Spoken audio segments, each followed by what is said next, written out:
accused by one member who doesn't believe anything paranormal. We were accused of doctoring evidence. Yeah. Hold on, Dave. Okay. Here we go on YouTube. Hey, everybody on YouTube. What's going on? We got another live show here as we are working our way towards the weekend. And I got to tell you, one of my favorite guests, and I know one of yours, is on tap for tonight. David Weatherly. The only man, I think, in the paranormal who has better hair than I do. And I say that very strongly. David is a mentor of mine. He is, I'm blessed enough to be able to call the man a friend and somebody whom I very much look up to. And, you know, there aren't many people that I feel like a kid going to school back like we used to. But when David speaks, I listen. And that's just the way it is.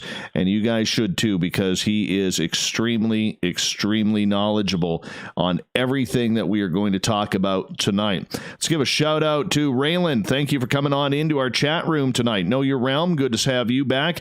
Waylon and Bama, good to have you here. Jesse, thanks for coming on in. Hello, beautiful Susan. Stargazer, thank you for joining us tonight. Bizzle, good to have you back. You haven't been around in a while. Good to see you. Hey, Manitoba Becky, hope the hauntings and the mosquitoes are doing well for you at this time of year. Chris Jarvis, good to have you back. Millennium, Lord of Land, Brett Lewis, thanks for coming on in. Vins and Lufon and Ward, good to have you back. Hey, Zach, Nikki, Middle Child, Know Your Own. Oh, I said you already. Jen, Jules, Redheaded Lisa, Bart Ellen, the Third Nipple Crew. Let's see. Who else we got here? Oh, God, Dave, I can't even keep up with everybody who's coming on in. It's loading up so fast. Let's see here. Dronebeard, Shanna, Zach, Jim Christie, Nuck, Spookles the Cat, Tina Prad, PBR. Oh, God, yeah, this is getting packed here pretty damn quick. See the popularity you have? I bet, Dave, this popularity, I mean, I bring you on, we announce it, and all of a sudden the chat rooms, I mean, we haven't even started yet, and we got like 42 people in our chat room. Guy like yourself, you got to carry around a Sharpie for autographs. Be honest. Be honest. There's a Sharpie on you right now.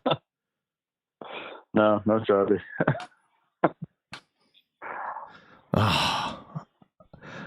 You know, for the first time, I'm going to say I don't believe you. You got a Sharpie within reach right now. Just in case. Got a pen.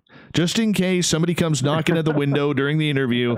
Hey, Dave Weatherly, let's have an autograph. Oh, yeah. All right. We're about 2 minutes away. Let's start the one feed. All right, that's going. And let's get this going up here. Angelo, thank you for coming on in. Appreciate you. Hi, Eva. Good to have you here. All right. Justin Goodearth, welcome back. Bill WD40.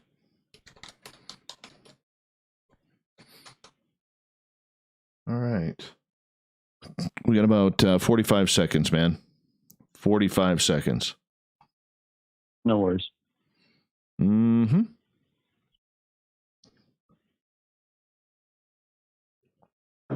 Lisa is betting you $5 that you got a Sharpie within reach. All right, my friend. I've got a pen. All right. Oh, man. Hi, Cherie. How are you? Thank you for coming on in. How's your hubby doing? I got to meet Cherie and her husband down in San Francisco. Great people. Fantastic people. Nice. Yeah. All right, everybody. We are 10 seconds away. The super chat is open. Give us a thumbs up if you don't mind, because you're going to love this episode. Cable Guy Matt is here, everyone. You know what that means? You can get your free piece of coaxial cable, courtesy and autographed by Cable Guy Matt. Limit one per household. You cannot buy these in stores. David Weatherly is our guest. We're going to have an absolute blast tonight. Here we go, everyone. Let's have a good show.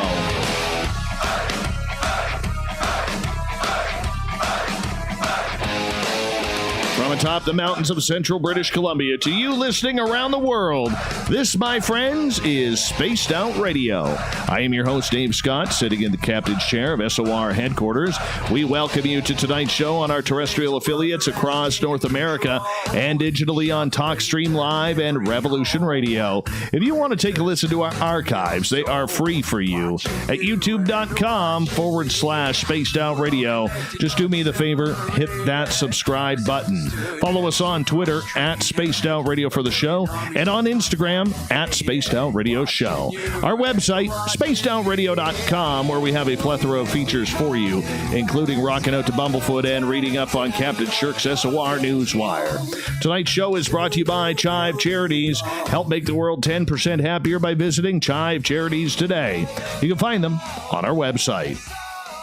David Weatherly is one of the most popular guests that is a regular on this show. He is a master of all things strange and supernatural, traveling the world in pursuit of ghosts, cryptids, UFOs, magic, and everything in between.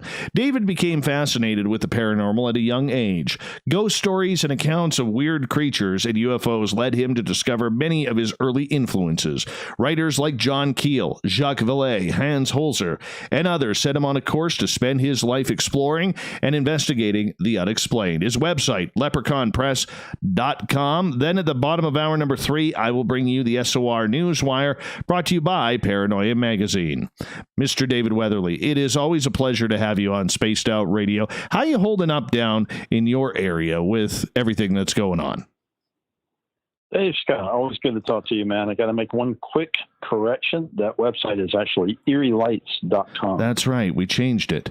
It. And it will redirect to that, actually, if you go into the old site. But the new site is fantastic. Lots of stuff on there, articles and links to the various books and other products and so forth. So check that out. It is eerielights.com.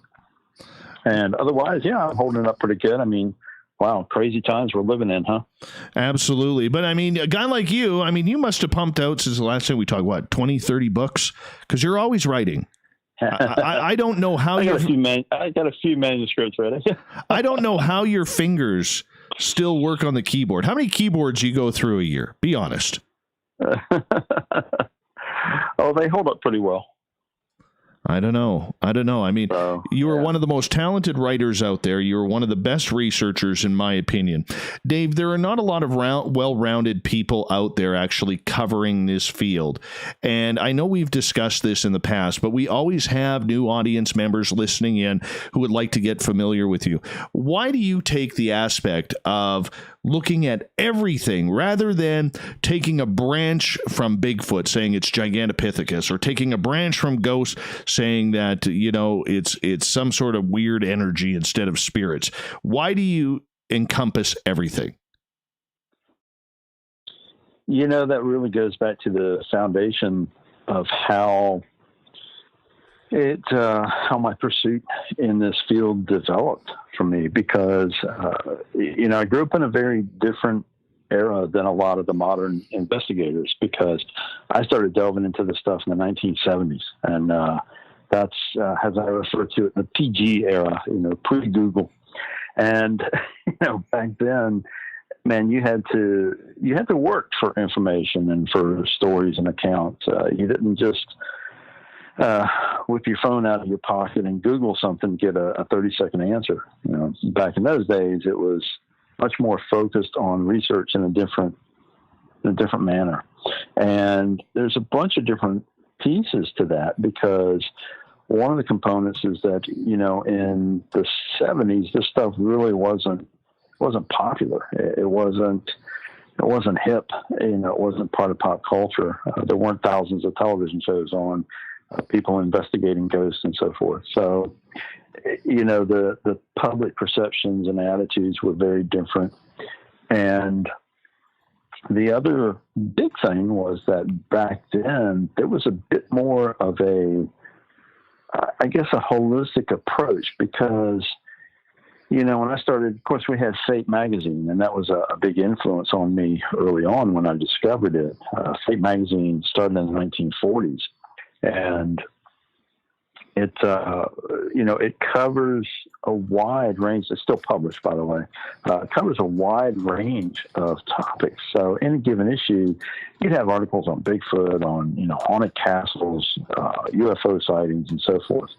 And when I got interested in this stuff, I was interested in all of it, just across the board. I would read just as many ghost stories as I would books I could get a hold of about UFOs or cryptids and things like that. And some of my early influences, a couple of the people you mentioned at the top, John Keel, Jacques Vallee, they had certain focuses, but they also had much more of a holistic viewpoint. Keel specifically, of course, he investigated across the board from, UFOs to weird creature sightings and other strange events. Jacques Vallee, classically, people, think he's just a UFO writer, but if you delve into Passport to Magonia, for instance, he talks a lot about, things that kind of connect to the fairy realm, the little people. And in conversations I've had with him, he has a pretty open perspective on a lot of this stuff and considers it all a phenomena that should be examined as a whole. So that's kind of the way I delved into this stuff, in that, one, I was interested in all the different types of phenomena, and two, I started looking at it early on from a holistic viewpoint, not necessarily saying all of this is definitely connected, but at the same time saying, wow, this is all outside of the standard perspective of what people believe is normal. And there's something curious about that alone, the fact that all of this kind of is in that realm. The other big thing that influenced me was when I started delving into understanding a lot of magical traditions from different cultures around the world. I found that, most of these cultures, they talk about this phenomena, and it's an accepted part of their worldview.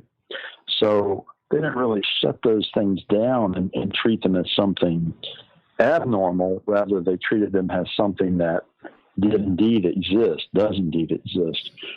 So they would incorporate that into their belief systems. Now, in modern times, we'll sort of view that as, a lot of people say this is superstitions, or these are just folk tales and so forth. And you can't simply write that stuff off. You really can't, because when you start to examine it through the modern eye of some of the phenomena we're delving into, then you see the connections there. And I know I'm kind of jumping around some, but these are all just components, different threads that influenced my early development and how I began to delve into and investigate these different types of phenomena. David, I don't usually take questions and this early in the show, but you said a lot of important things. And for a lot of people out there who are just learning about their own journey, let's go to Drone's question here, who is asking, what are some of the favorite books of yours before you started your own journey? Passport to Magonia, Jacques Vallee, virtually anything by Keel. The Mothman Prophecies, of course, most people will recognize. But any of his work at this point, some of his articles and so forth have been collected into various editions that are available on Amazon. And some of them have been released under several titles, Strange Creatures from Time and Space, things like that. Beyond that, it kind of depends on if there's a particular area you're interested in, because there's certainly nothing wrong with that. But if there's one particular area that you're interested in, say cryptids, there are people within each of the fields that certainly put out some important work. Cryptozoology, virtually anything by Lauren Coleman, who runs the International Cryptozoology Museum. If you want to get a little bit more scientific, Jeff Meldrum has put out a fantastic book on Sasquatch years ago. And then you've got, like I said, in any given field, if you're looking at ghost stories, Holzer collected a tremendous amount of information and tales in some of his early books. There's a huge tome that's called Ghost, and it just chronicles tons of ghost stories from all over. So you kind of have to, initially, I guess, start feeling some of these authors out and determine what your individual approach is, what voices resonate to you. And I love to hear a question like that when somebody's asking me about, what books to read rather than what shows do you recommend? Because yes. I tell people, if you want to be serious about this field and you really want to learn how to investigate and research and do these things, turn the television off. It's not a criticism of those shows in terms of, what they are, because they're entertainment and they're giving you little snippets, but they're not something to use as a model for your investigative style. And there's far too many people who do that, these days, rather than going old school. And, like I said earlier, I mean, back when I did this stuff, started doing this stuff, there weren't tons of ghost hunting shows out and everything else. The first thing that came along really for me was In Search Of, the original with Leonard Nimoy.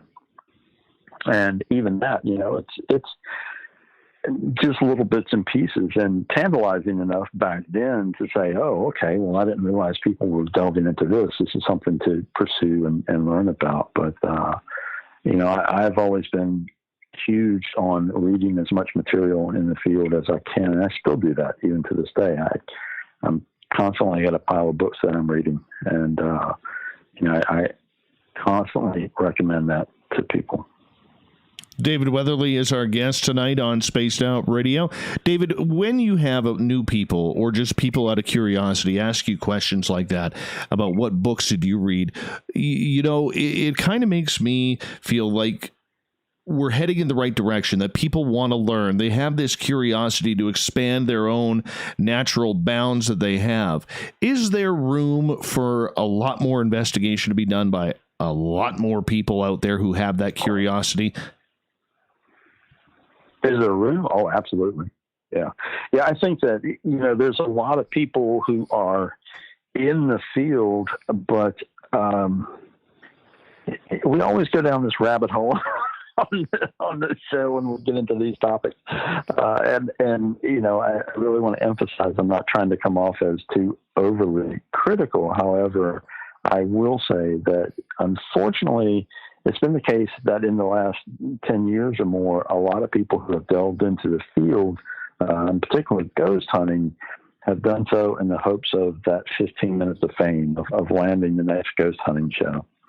And you can see this in the investigative styles and the models that they use in how they go into a situation and investigate a haunting. You can tell there's a very limited number of avenues that they can take because it's stuff they've learned on television. And I have sadly literally had people tell me, that basically giving their credentials has, I've seen every episode of Ghost Hunters. And, well, okay, that's all right. Do you know anything about, Hans Holzer, or do you know who the Warrens were? Do you know, what Arthur Conan Doyle had to do with ghost hunting? You start delving into the deeper level of it, and you just get kind of a blank look. And granted, some of that has changed in recent years because the Warrens are certainly well known for the movie franchise and so forth. But I think you see my point. The thing is that for people who are serious about the field and really want to delve into it, yes, there's plenty of room because the number of people who carry it to the next level is much smaller than you would think that it is. And, there are people out there doing some incredible work. I can think of several of my colleagues right off. I mean, Ross Allison is on the show frequently, who's co-written a couple of books with me. His team in Seattle, they have a very advanced approach. I mean, he's developed different ideas and different ways of examining phenomena.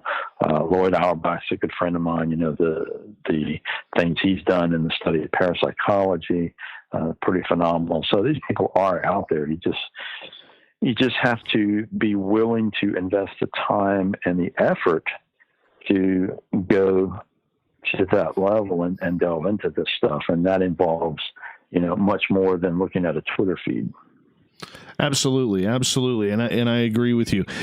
For people getting out there for the first time and they want to maybe go looking in the bush for Sasquatch or Dogman, or go into a local area that's said to be haunted and go look for some ghosts. What recommendation do you have for those just starting out, absolute rookies? Because they look at the television shows or they go on Facebook and people are talking about thousands of dollars worth of equipment that you need, but realistically, you don't need that, do you? No, not necessarily. And you kind of use a broad paintbrush there in asking that question. So because the parameters will be different for different types of investigation. So if you're talking about ghost hunting, then there's a few standard things and ways that you could approach it. First of all, big rule. Don't trespass. And I've seen this time and again over the years, these amateur ghost hunters or ghost hunting groups who decide that, they're going to investigate an abandoned building or, a cemetery that's closed at dusk and things like that. And, I've seen a lot of these characters get arrested for trespass, and I've seen I forget the location. There was a place that burned down several years ago because, quote, ghost hunters were inside. It was an abandoned place, and they inadvertently started a fire. So, there's plenty of opportunity now to investigate places because there are so many locations that openly say, yes, we're haunted. We allow people to come in and investigate. And there's different ways you can approach doing this. If you're a complete novice, then, a few of the things you can do is a lot of places will offer ghost tours. Sometimes they have sort of a ghost hunting version of their tour. And those can be really good. Sometimes they can be hokey, but at the same time, it gives you the experience of, hey, I'm doing this. Sometimes they'll give you a piece of equipment to use and things like that. If you want to go up to the next level, then, you start looking at just a couple of basic things. And a lot of people don't realize that it's maybe a lot easier than you think, because almost everybody carries around a cell phone. And guess what? That cell phone has a voice recorder on it. And you know what you can do with a voice recorder, Dave? Oh, yes. you can try to capture EVPs. So, you certainly don't have to buy thousands of dollars of equipment to start out. And in fact, I usually recommend that people don't do that because, a lot of people get into the field and they think that they need every piece of equipment that's out there with all the flashing lights and the sound and everything else that they make. But sadly, a lot of people don't take the time to understand what these pieces of equipment actually do. So you learn some of the basics and you understand that, you can look for evidence, in quotes, in a lot of different ways. I mean, the most incredible tool we have is always with us. It's our body, our senses, our mind. And, if you're aware of how you react to certain situations, that will often indicate things that are happening. Learn to monitor your body's signals. You can use your body to notice temperature changes, some of the classic things that happen, cold spots, or things like that.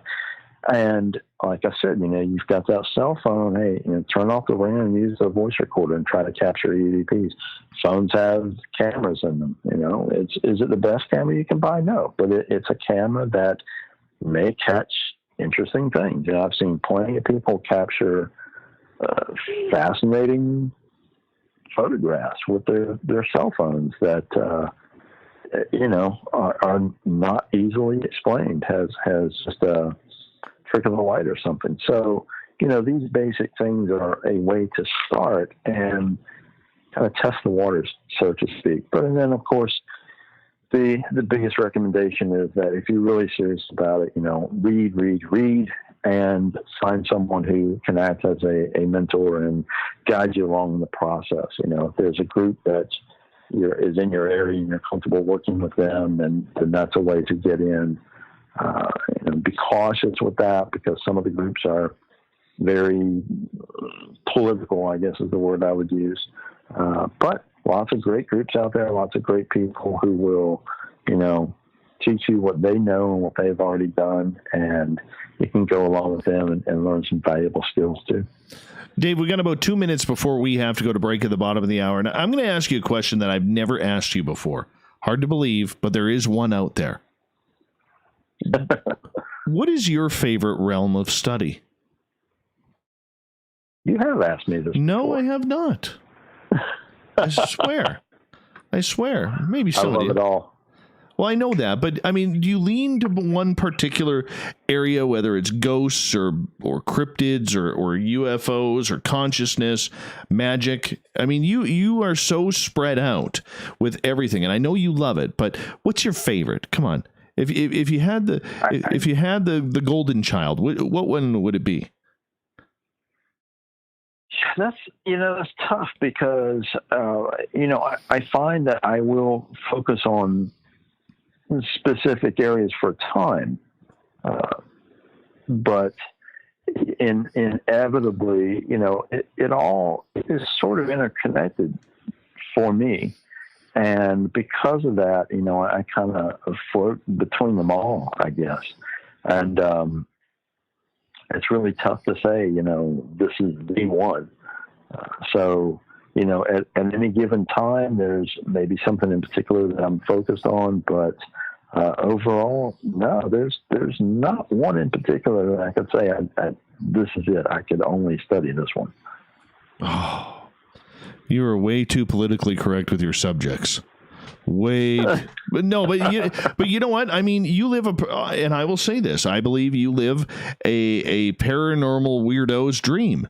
You have done the hard work to get that far. You delve into everything. You've got knowledge about everything. I mean, you're not one of these guys like me who literally knows a little bit about a lot of subjects. So you know a lot about a lot of subjects, and I don't get it. I don't know how you fit it into the brain, but we're lucky that you do. Dave, hold on one second, because we're going to go to break here at the bottom of the hour. David Weatherly is here tonight on Spaced Out Radio, EerieLights.com. If you're looking for a book series that you just want to jump right into, Wood Knocks. Go get his Wood Knocks series, stories about Sasquatch. They are fantastic. Let's do it. We're going to head up David about what he's been experiencing since he's been sitting at home waiting for this whole COVID-19 to end. When we get back on Spaced Out Radio.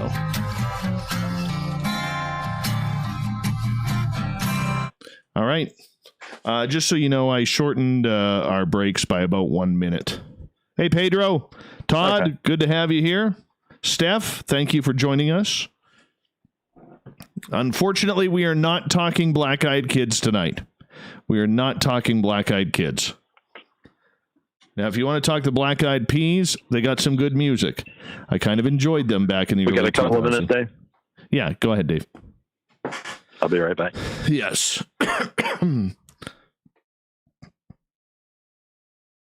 Oh, poor KSM. Poor KSM. Oh, that's terrible. That's terrible.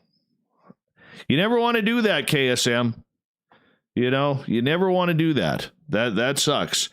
From all of us at Spaced Out Radio, we hope that your Franks and Beans are okay, and that you make sure that you use a brand new razor next time.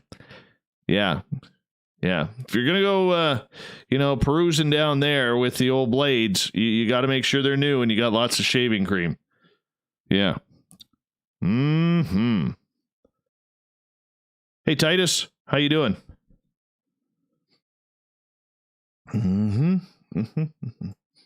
Good crowd here tonight. Good crowd.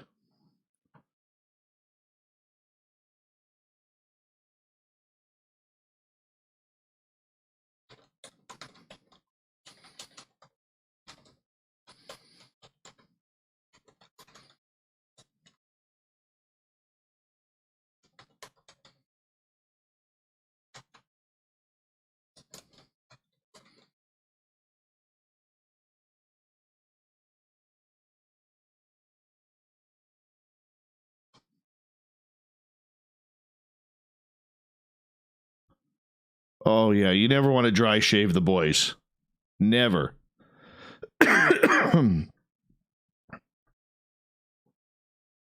Yes, David Weatherly, in my opinion, is one of the best, if not the best out there. Laura Tarnowski from Sacramento, California. Welcome to Spaced Out Radio. I hope you hang out, have a good time with us.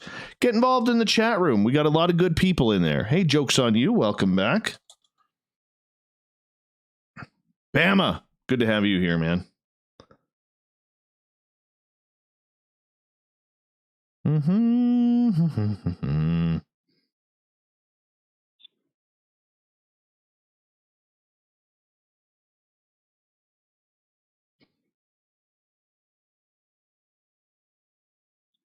All right, I'm back, Dave. Not a problem. Not a problem.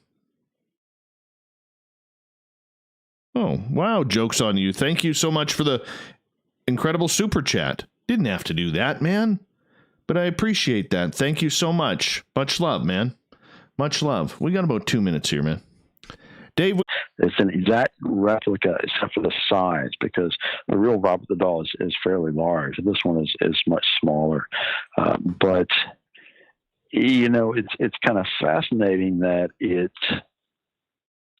I guess because of the replication of his image or something, perhaps, that it will occasionally move about. You know, it sits in a little rocking chair just like the original Robert does, and occasionally it will just move or adjust itself. And like I said, I find that pretty fascinating, because that particular doll itself, you know, the replica is not necessarily haunted, but it is as if it has somehow connected into the original Robert's energy field, perhaps because it's made in his likeness.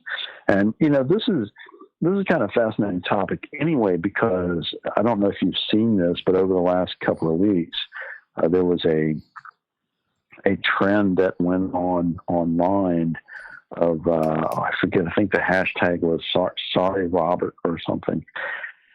And, you know, we've talked about Robert on the show before, right? Yes, but we can do it again, because there's still a lot of people who may not know who he is. Okay, well, and this part's a new thing too, and I know I haven't talked about the replica doll before, but so the original Robert the Doll is in Key West, Florida, and this is I covered Robert's story in my book, Eerie Companions, History of Haunted Dolls. And I consider him really the grandfather of haunted dolls, because I know a lot of people know who Annabelle is, but Robert predates that, and it's just such a crazy story.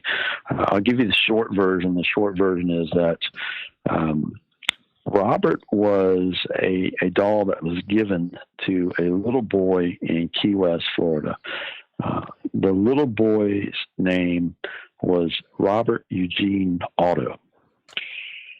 Now, when the little boy received this doll as a gift, he promptly dubbed the doll Robert, which was his name.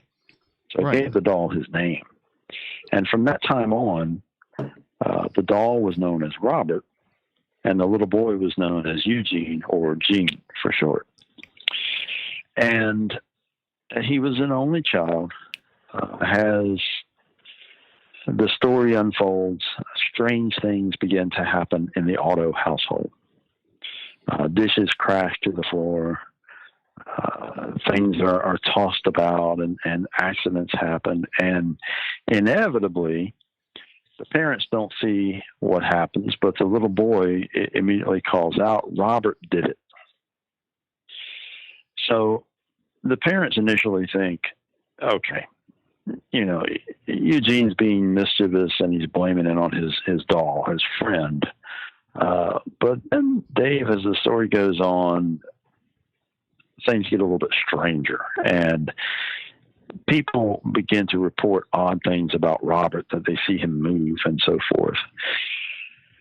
Now, all of this is kind of fascinating. You could think, all right, well, this is kind of a weird, you know, maybe creepy haunted doll story, or maybe it's just a kid. But the kicker is that Eugene, he grows up, as anyone does, and he ends up moving away, going to college, and he gets married.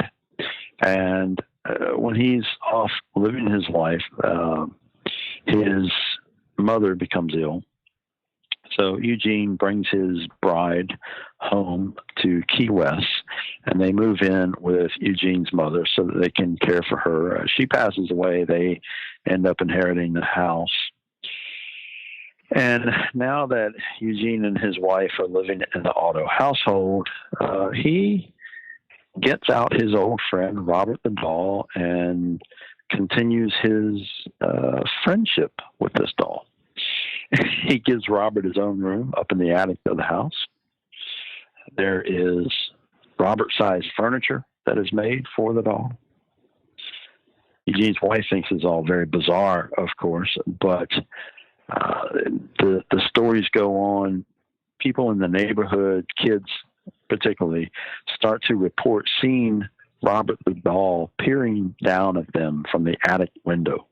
And a lot of kids got too scared to walk by that house on their way to or from school because they said that Robert would stare at them and they would see him moving.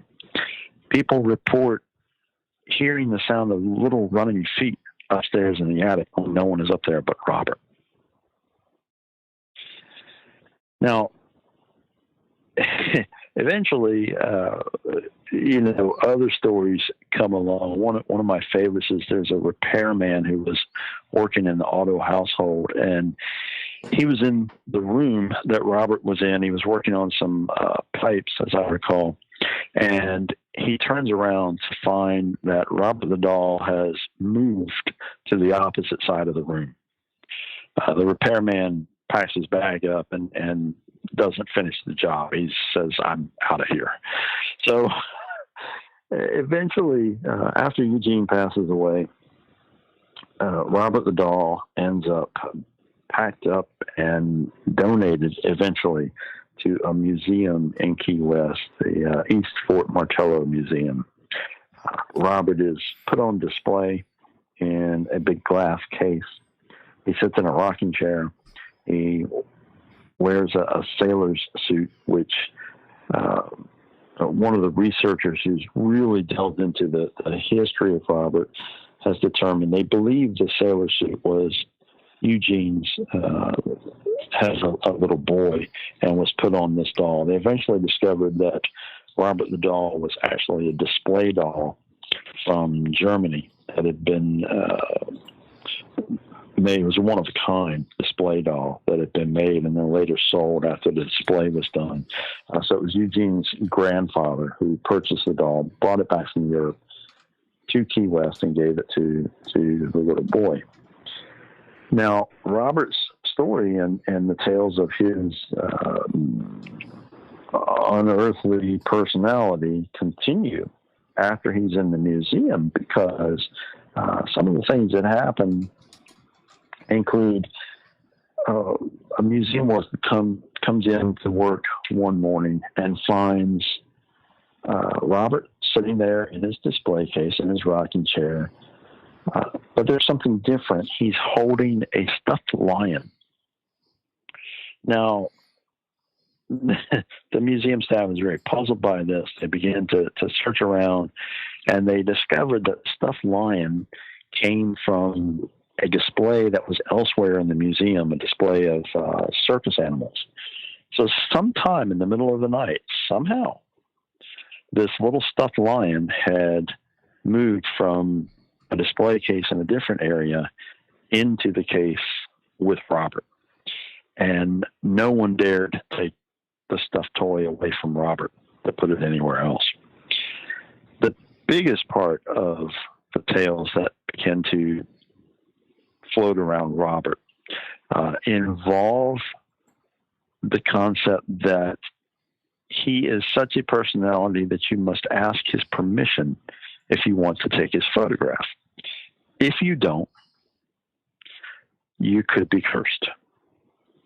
Now, a lot of people, Dave, even still, every year, go down there. They take Robert's picture without permission. Some people will go in there and make fun at him.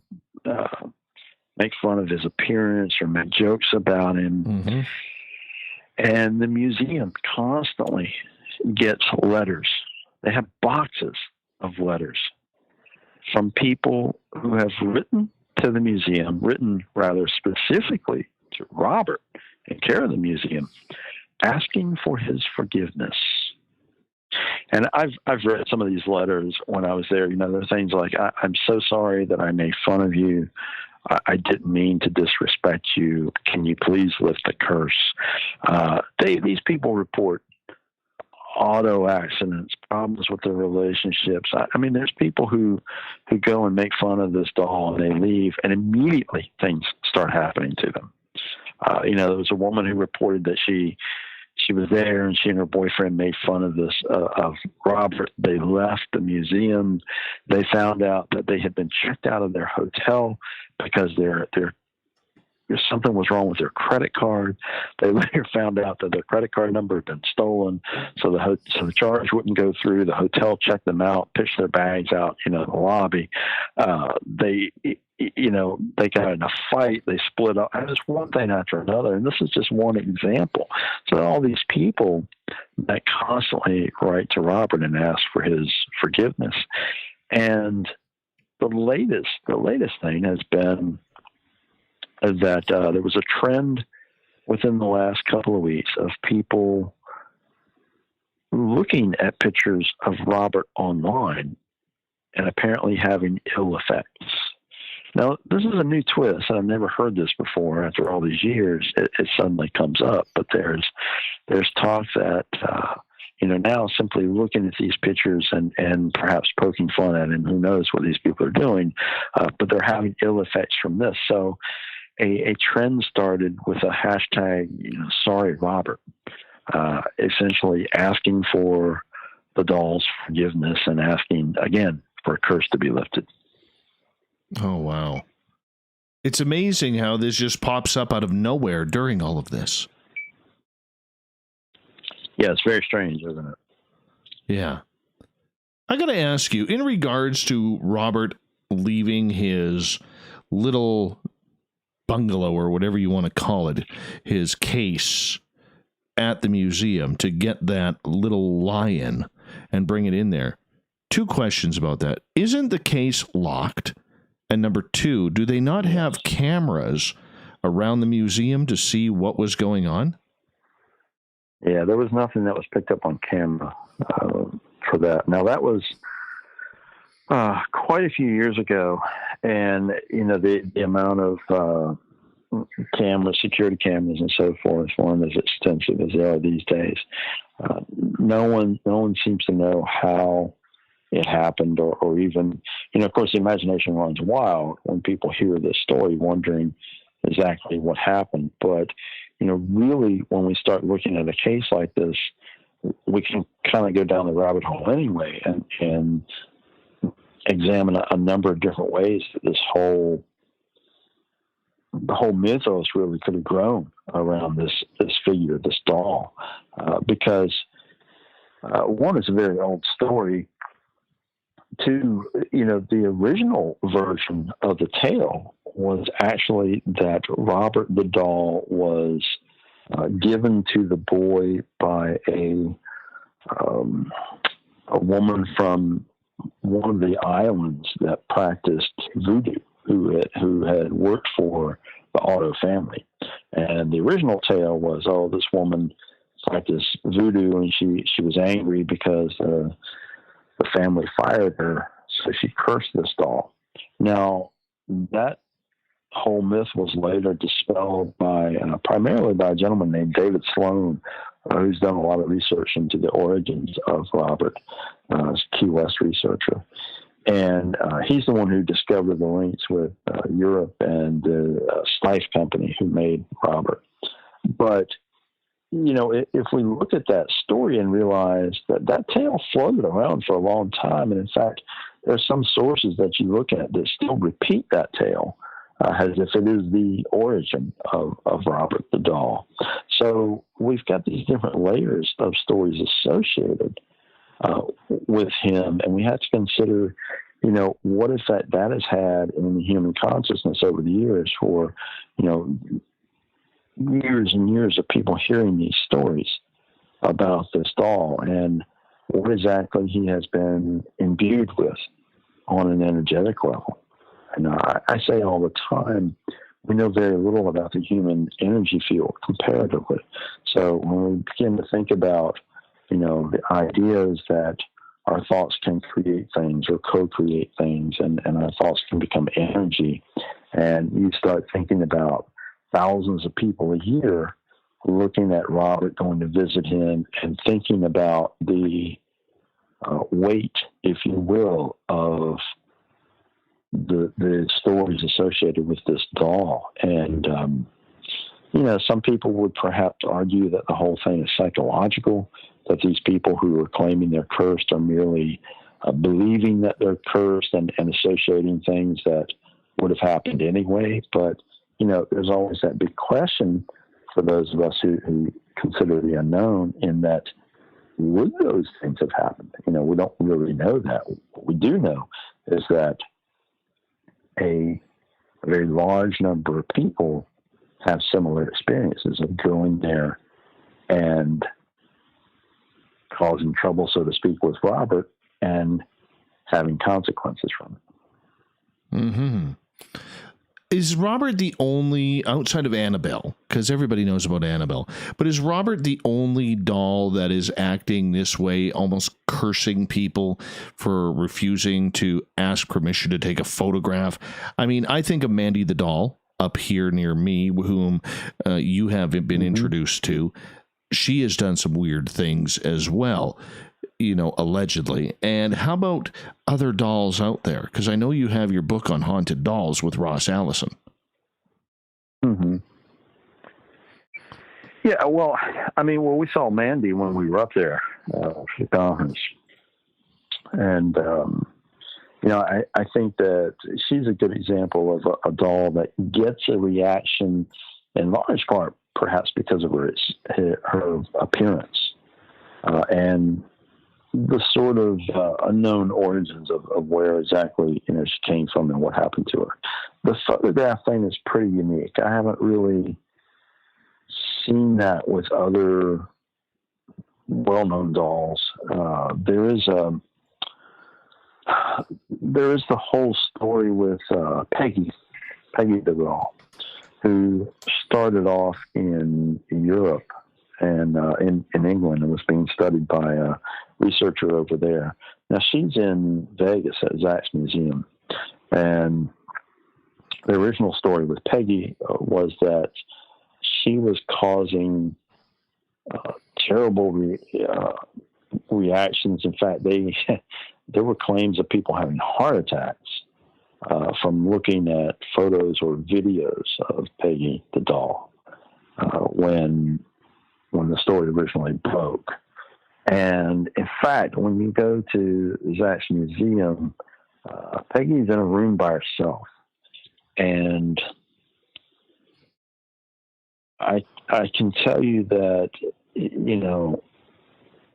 when the tour goes through, most of the times that I've been to the museum, they'll stop outside this room and they'll tell the story of Peggy the doll. And they give people a choice. You can go inside and view Peggy or not. And it's interesting to me that a museum like that, people are coming there to see the objects and have the experience. And there's always a large portion of the people, the times that I've been there, that will go in and look at Peggy the doll. Now, some of that I think goes back to the whole strength of the phobia, if you will, because there are a lot of people who have a fear of dolls. It's one of the most common phobias, I think, at this point. And it's a very pronounced and a very tangible thing for these people. I've spoken to some of them when I did my History of Haunted Dolls book. I spoke to people who had this phobia, and they talked about how intense it was to be confronted with a doll, just any doll, and let alone the thought of one that was haunted or had some kind of a a consciousness or any kind of energy or power or something behind it. So,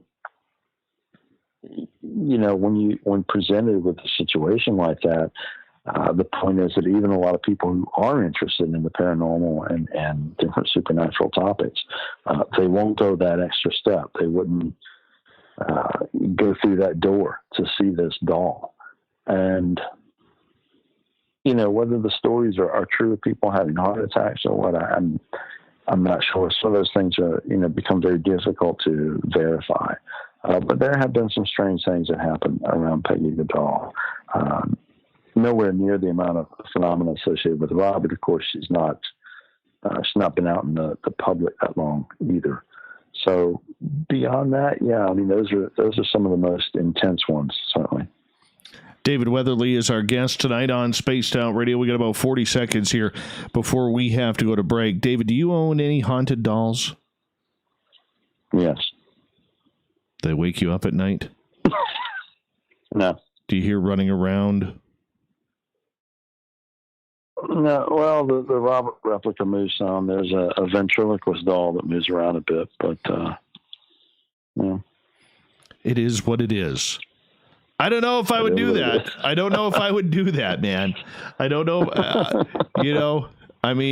I have 2 cans from Flight 21, and we actually got on voice recorder that I was allowed to take them. Actually, on a ghost box. Wow. Yeah, Bill Hauser got it on a ghost box. We asked permission if I could take two of the cans, and we were told yes twice for confirmation. So that's all I have for haunted objects. That's it. I think that's all I need. That's all I need for the studio. My house is weird enough. David Weatherly is our guest tonight. EerieLights.com is his website. So make sure you go check it on out. Hour number 2. I'm going to hit David up about the siren. Why? Because my now 7-year-old has been bugging me about the siren. What is it? We'll let you know next on Spaced Out Radio. I know you've heard of the siren. You hear of them all. The classic siren, you mean? Yeah. As in the Mermaid. No. Haven't you heard the new one? Am I catching you off guard with something? There's this the new one? It's like a 20 to 40 foot tall stick figure, almost like Slender Man, with speakers on its head, and it screeches out and comes. Oh, yeah. There's another name for that thing too. Yeah. Oh, what is it? Yeah, I know what you're talking about. I just got to run my dogs outside, Dave. I'll be right back, okay? No worries. Hello, space travelers. It's me again, Carl. Don't forget to join the Space Travelers Club for just $5 a month and follow Spaced Out Radio on Twitter at Spaced Out Radio. Our Instagram, Dave Scott SOR. Our Facebook page is Spaced Out Radio Show. Our archives are free at youtube.com/Spaced Out Radio. Come woo it up with Spaced Out Radio today. Bye! Hey, Space Travelers. This is John Resig, founder of the Chive and Chive Charities. If you know anything about our website, you know we like to do things a little differently. We're not some faceless organization collecting money for a nebulous cause. Our donor dollars go directly toward life-improving items. Then we give those items directly to an underdog who needs it most. To become a donor with Spaced Out Radio's official charity, Chive Charities, just go to chivecharities.org/donate. We all know on Spaced Out Radio we love a good beard and mustache, so why not take care of your facial hair with Mighty Moose Beard Oil? Made in Canada, we're taking care of beards and stashes around the world. We use 100% natural ingredients with our oils and balms to make your whiskers feel silky smooth. Use promo code SOR2019 at MightyMooseBeard.com today.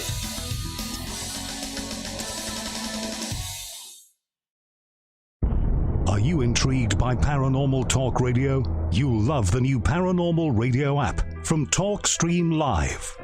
You'll find a great selection of talk shows covering UFOs, ghosts, strange phenomena, and much more. Download the Paranormal Radio app now and start listening to the very best in paranormal talk entertainment. including the network you're listening to right now, the Paranormal Radio app, free in Google Play and the iOS App Store. Are you an experiencer of something strange that can't be explained? Do you want help finding out what's going on? I'm Ryan Stacy, head of the Experiencer Support Association, otherwise known as TESSA. We've teamed up with Spaced Out Radio to investigate cases filled out in the SOR Sightlines report.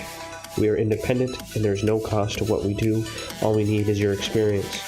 Let's find out what's happening together on the SOR Sightlines report. We are scouring the world for the most intriguing stories of your day.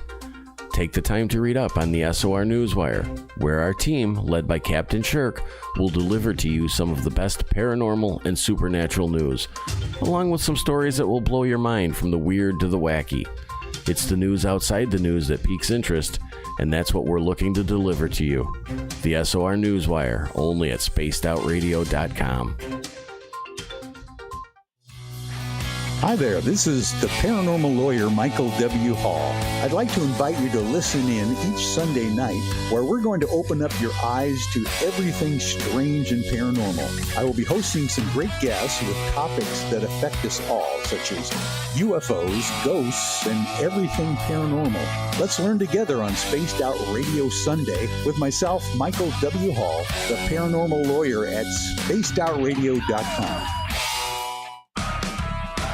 Get your horns up with me on Spaced Out Radio. This is Ron Bumblefoot Thal. Come tune in to SOR where you can hear me rock out with Little Brother Is Watching, the official theme song of Spaced Out Radio. And then come on over to bumblefoot.com where you can find out about my tour schedule, my music, and everything else. Bumblefoot.com keeps you up to date on what I'm doing, buddy, and the best way to stay in touch with... All right. All right.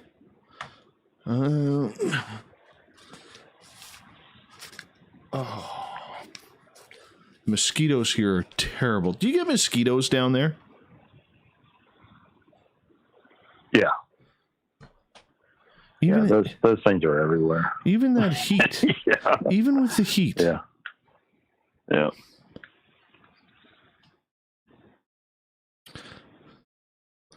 That surprises me with that amount of heat.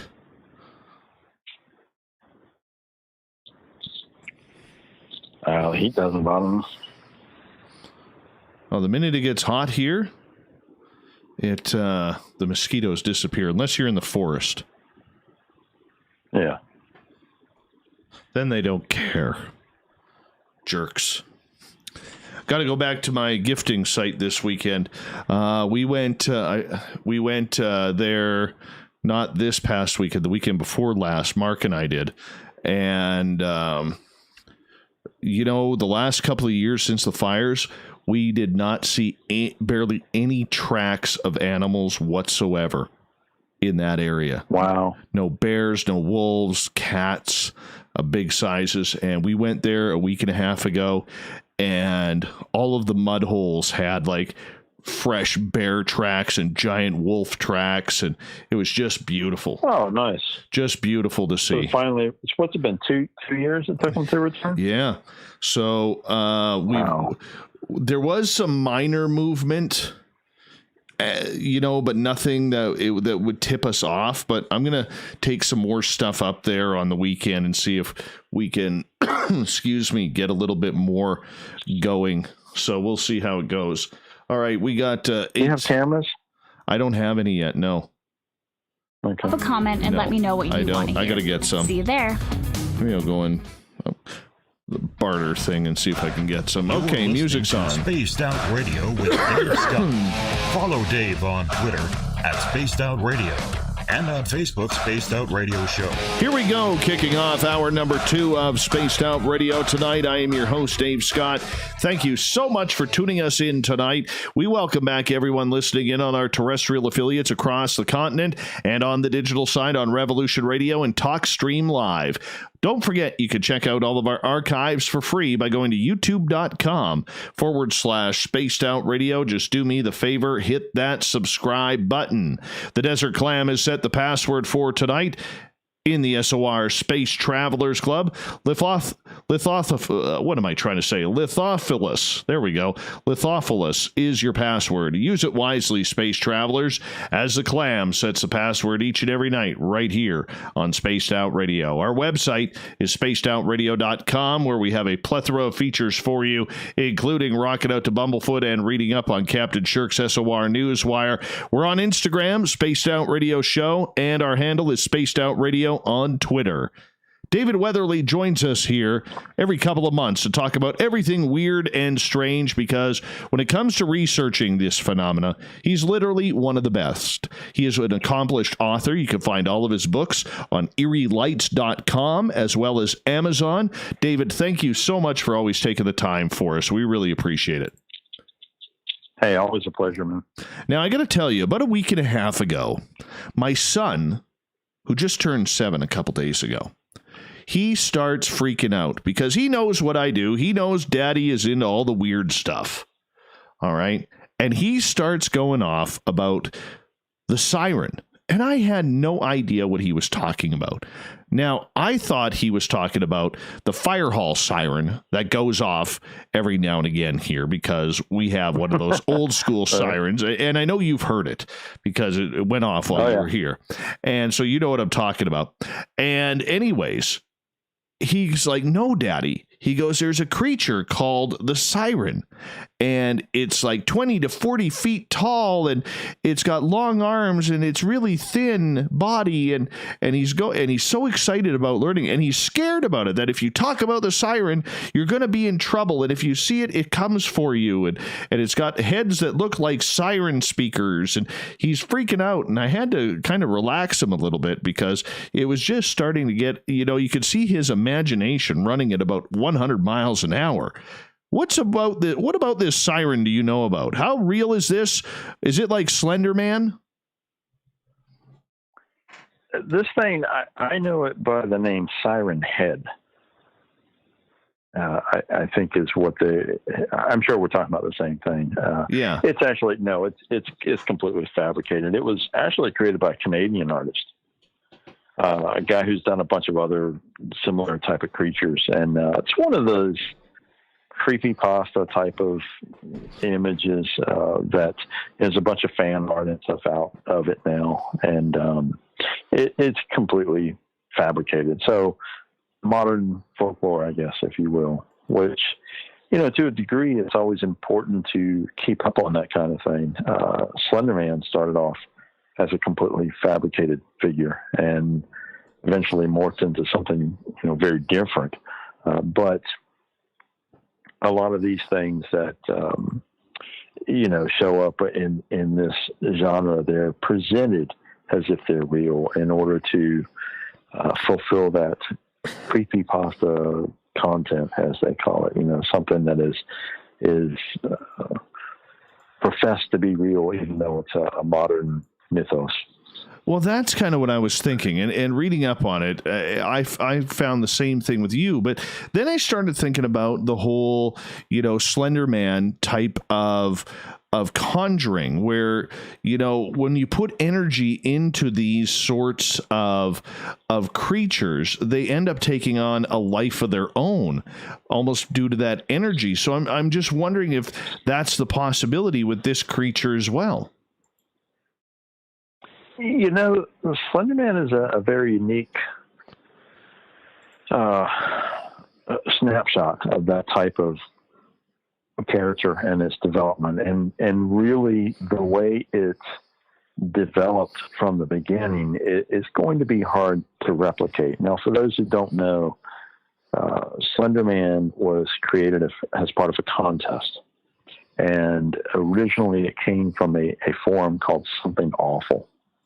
The idea that was presented was to create to fabricate a creature or an alien. The parameters were pretty wide. It essentially had to be something paranormal in nature. So, it could be a new cryptid or an alien or a ghost or whatever. The idea was to create this figure and present it through the contest to make it go viral on the internet. That was the whole concept, was let's come up with something and make it go viral and make people believe it. So if you, the last time I checked, this forum is still up. The original thread is still up. And it's I think thousands of entries. Back when I wrote Strange Intruders, I read through the whole thing. A lot of it's very tedious. But in the initial stages, people were just presenting different things, different creatures and things they had photoshopped and so forth.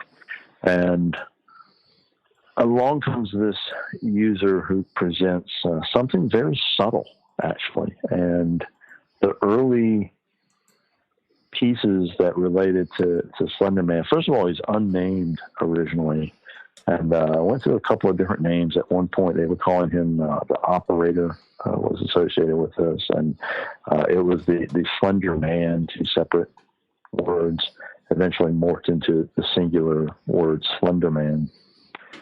And the initial photographs were things, a lot of people have probably seen one of the children on the schoolyard playing on the play sets and so forth. And in the background is this very sinister looking figure. Is very tall, in a black suit with no face, and has what appear to be extra arms, sort of tentacles, as it morphs into art later on. And these stories begin to surface about this character that lurks in the background and is responsible for disappearances and various tragedies and so forth. It really picked up several notches when some industrious people made a video series called Marble Hornets. And it told the tale of a filmmaker who was trying to make a film piece and was being plagued by this character. And the filmmaker disappears purportedly during the course of this thing, and it's all due to this Slender Man. The thing that happened with this figure were a number of things. The entire thread was taken over by this character, and other people started contributing to the whole, building this mythos as it went along. People introduced what appeared to be woodblocks from the 15th century depicting the Slender Man. Other people introduced things from the 1950s, and all these different components come in to show the lineage of this character. And it did indeed begin to take hold on the internet and spread around in a lot of different sources. But along the way, something very curious happened. What happened was that as it became widespread, other people unassociated with the forum began to report encounters or sightings of a character that matched the description of the Slender Man. Now, some of these people swore that they had never seen the image online, that they hadn't heard of the Slender Man. They didn't know what it was. They just knew that they had an encounter with some bizarre entity, and when they described it, it came out matching the description of the character that was created on this forum. So this one is one day that really, as I said earlier, sends us down the rabbit hole, because we have a lot of different possibilities here. Slender Man very well could be a modern tulpa, because for the first time we have a character that's created, and the concept immediately goes around the world via the internet. And through social media and mass consciousness, all of these people started contributing to the idea of this Slender Man, the belief that it was a real character. Now, if tens of thousands of people or more suddenly believe something is real, what happens? Does it become real? Another potential, of course, is that because this idea got out into people's consciousness, that it could be some other malicious entity that is taking the concept has a easy avenue to come in and manifest, and still to, cause chaos or whatever. And those are just a couple of the ideas for how this thing has taken hold. What's interesting is that the original creation, the gentleman who came up with the concept basically said that he just thought of creating essentially the boogeyman, something that the classic boogeyman that was under the bed. There are implications that he drew on some European influence. There's a couple of figures in old European lore that refer to the Schwarzman, the dark man, or the tall man. So, I think the foundation was maybe rooted in a very basic concept of the thing that so many kids fear. What's lurking under the bed? What kind of monster? It's not seen, so what exactly is it? And he portrayed that by making it this dark figure that's very somewhat indistinct with no face. So that is very disturbing, because while it looks human, there's not facial features or anything to really relate to, and the extra arms that imply that it's always ready to take you, to interfere. So some very core concepts of what gets into people's psyche in an unnerving way, presented in a modern form that really took hold and continues to be something that people report even today. I still get occasional reports of people saying that, swear that they've encountered this thing in reality. I don't know what I would do if I saw something like that. I really don't. I mean, you almost have to wonder, do you try and capture it? Do you try and chase it down? Take its hat as a souvenir? I don't know. I really don't know. I find it intriguing that the energy of people have literally made this some sort of creature that they're claiming to see. I mean, it almost sounds too surreal or unreal. Yeah, I mean, in some ways, but we certainly have comparisons if we delve into the tulpa idea, and it's something that I've examined pretty extensively. Now, the concept of the tulpa goes back to early 1900s in Western culture, but it goes back even farther back than that in Eastern culture, because the word comes from Tibetan language. And this idea was presented by a woman named Alexandra David-Niel, who was from Belgium, went to Tibet and learned about the concept there from high lamas.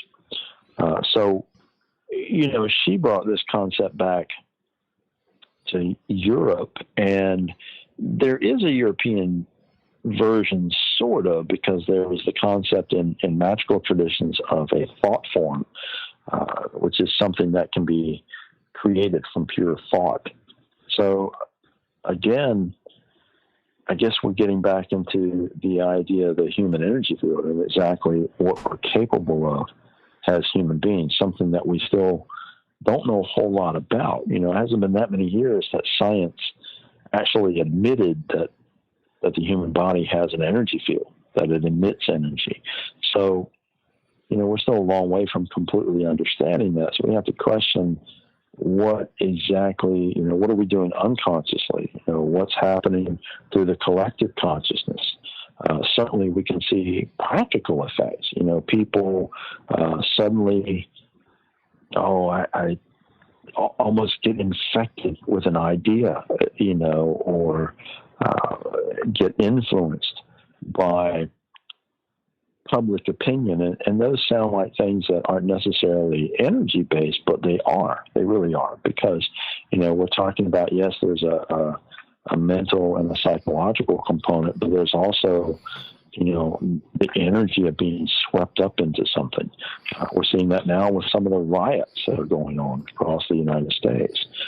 People are getting swept up into these ideas, and it's not always completely conscious thought. They're just being pulled in. And if we go back and look at that from the component of pure creation and say, okay, what exactly is happening when the collective consciousness suddenly focuses on the belief of one singular thing existing, something like the Slender Man, or even to a smaller degree, even if we've got a few thousand people or 100 people, if 100 people are all sitting focusing on a singular thing, what happens? Really what happens? There was an experiment that was done many years ago where a group of people focused on meditating with the idea of creating a wave of peace to lower the crime rate. And it worked. This is an experiment that has been replicated a few different times. And because these people are around the clock focused on this singular idea, it had an effect in the radius of where they were. So, that again said something about what can the human consciousness, the human energy field rather, create if we're consciously directing it. If we're subconsciously or unconsciously directing it, then we can get similar effects. And unfortunately, people respond very easily to fear. So when presented with an idea that is frightening, like the Slender Man, and the idea that, this thing is real, then a chill goes over the skin of a lot of people, doesn't it? Because they think, Absolutely. Oh my gosh, this thing is out there, And while some people may sit and scoff at it and say, "Wow, yeah, you say it's real, but I don't believe that," they're still on some level wondering, aren't they? Well, wait a minute, what is this thing real? Even the guy who's, the school blowhard who says, it's all BS, and I don't believe that. He's quietly wondering, is this thing real? Absolutely. Absolutely. That's part of the mystery. Joey has a question in our SOR Space Travelers Club for you, David. David Weatherly is our guest tonight, EerieLights.com. What is your personal method of controlling your fear when immersed in a foreboding situation or location? How do you ground yourself? I have some personal practices that I've developed over the years, and I usually don't talk about those openly, but just because I encourage everyone to find what works for them, whether it's spiritually or logically, to create a level of protection for themselves. People are always asking me, how do you protect yourself? And,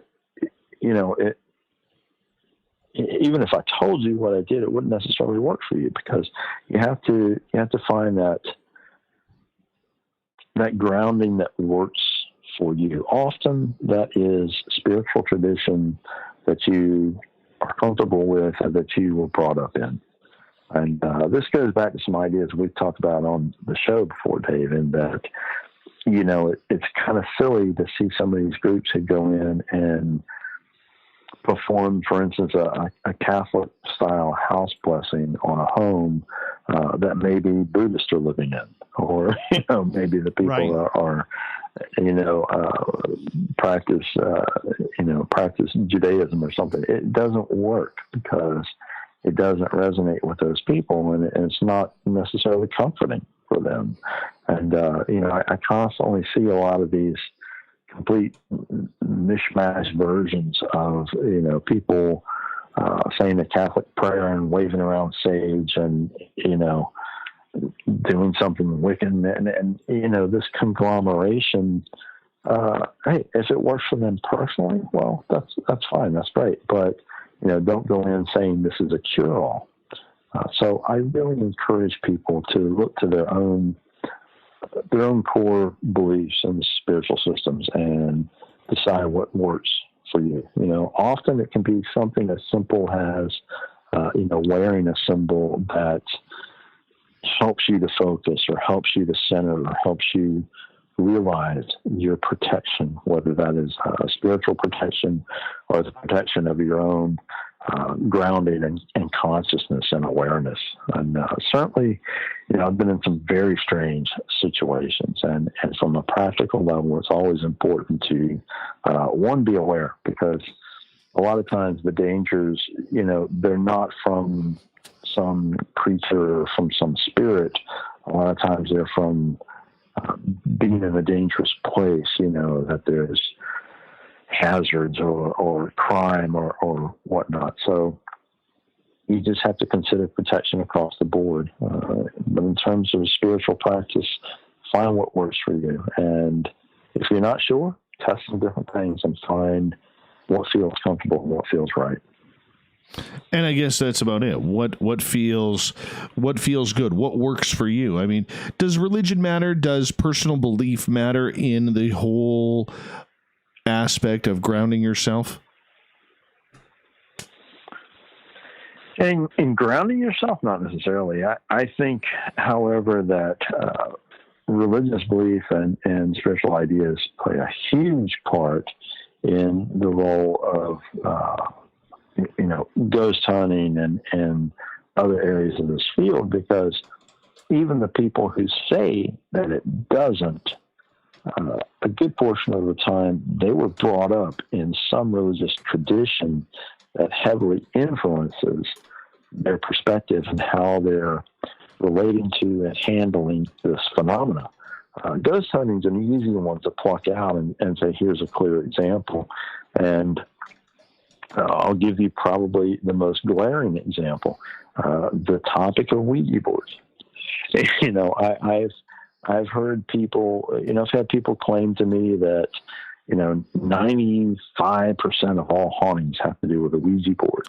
Right, right. That's kind of crazy, David, I'm gonna stall you right there. Let's continue on with that when we get back from the break here. David Weatherly, EerieLights.com is his website.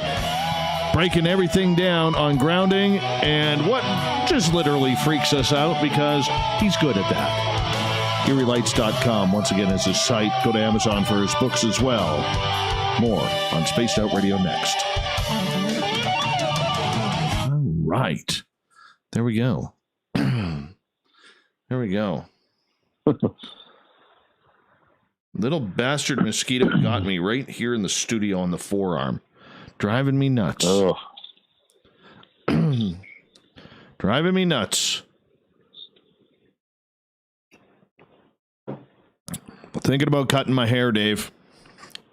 Been thinking. Are you really? I'm thinking about it. I think it's time to donate it. Gonna keep it long, but I've got enough now that I can donate and regrow.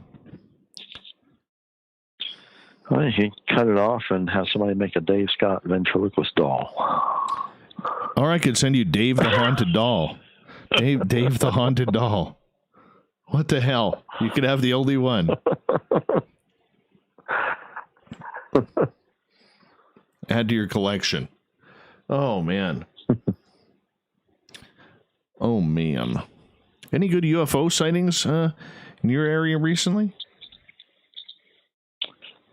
Not really. Common, lights in the sky type of stuff and all that. Yeah. I got nothing. Every night, the past 2.5 weeks, we've had this real thin cloud layer at night that is just enough to block the dim stars and satellites. So it just bugs me. Like I'm trying to enjoy summertime here through the solstice. Can't. So I don't know. All right. The crowd wants to know, once again, for those who don't know. David, what's your take on eating breakfast for dinner?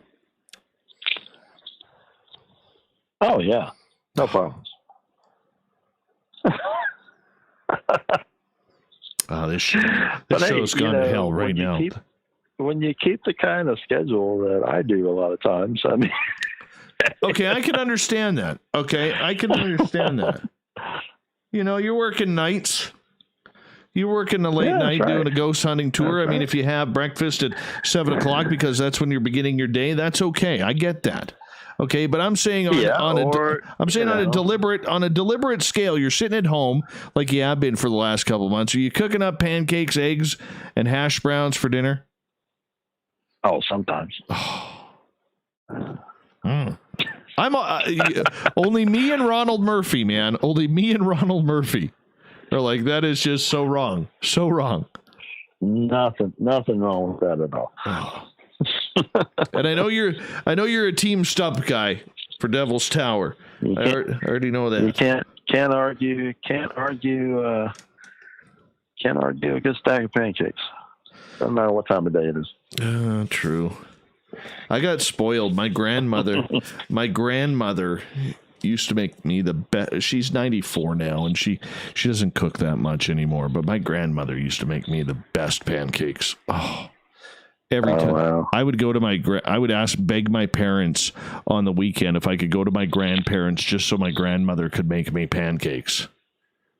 Nice. Mm-hmm. Oh, Filth has my back too. Thank you, Filth. Hey, Brian, good to have you back in the chat room. We're at 107 people right now, Dave. Nice. Well, hello, everybody. Thanks for listening in. Yeah, man. That's awesome. Awesome. We got about 90 seconds left.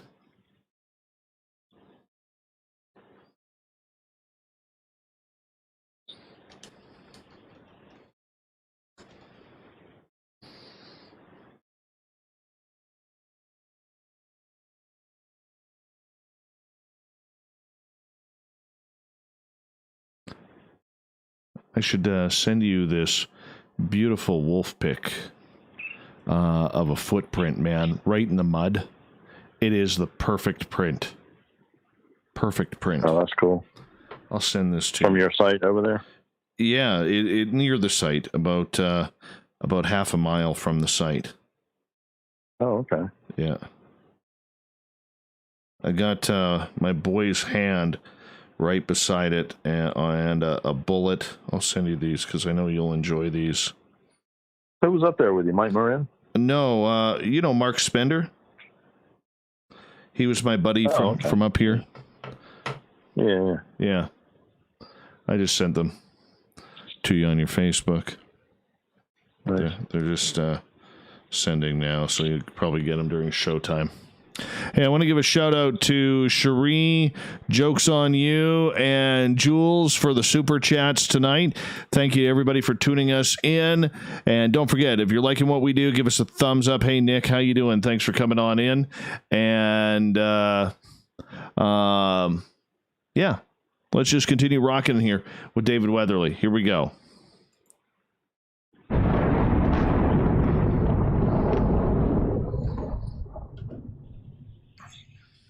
Music's on.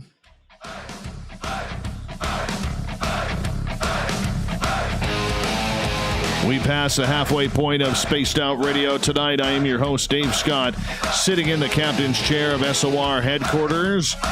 Thank you so much for joining us. Reminder to all of you that if you missed portions of this show or others, check out our free archives at youtube.com/Spaced Out Radio. Just do me the favor, hit that subscribe button. Our website is spacedoutradio.com, where we have a plethora of features for you, including Rocket Out to Bumblefoot and reading up on Captain Shirk's SOR News Wire. Follow us on Instagram, Spaced Out Radio Show, and on Twitter at Spaced Out Radio as well. David Weatherly is here tonight. He comes in every couple of months just to update us, educate us, and, slap me around a little bit when it comes to the paranormal and supernatural. And why not?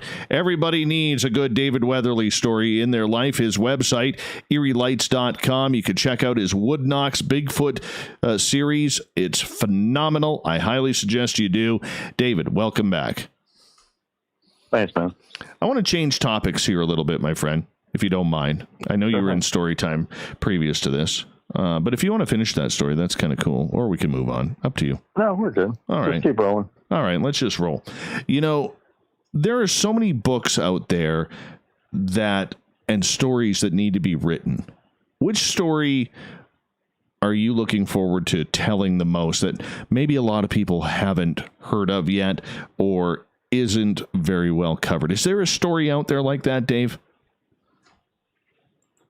Oh, there's lots of them, but you kind of hit me with a question that I sort of won't answer because I've gotten to where I don't really talk about what I'm working on until it's kind of right there, until it's completed and I'm starting to promote it. And I guess that's just a personal quirk or something maybe, but I normally have several projects going at the same time, and got several manuscripts sitting now that some are completed and some are in various stages. So I can tell you the next couple of books I have coming out, the next installment in my Cryptid States series is coming out, and that is Monsters at the Crossroads, Cryptids and Legends of Indiana. And then I also have, actually what will be out before that is the next entry in the Haunted series that Ross Allison and I are doing, and it is Haunted Churches. So that will be, that's with the designer now, so it's probably only a couple of weeks away or so. In fact, maybe next time around, maybe I'll have Ross come on with me and we'll talk about that book. Absolutely. But, in terms of stories, I think that there's so many potential topics in this field. And, there's some things that people just write about constantly. How many books on Roswell do we have? How many general books on Sasquatch? But the interest is there. And I think that as long as you have a unique perspective and an aspect of the story to tell that maybe, or a way that it hasn't been explored, then, I think it should be done. The more we have out there that's accessible, the better. All right. But the topics are just there.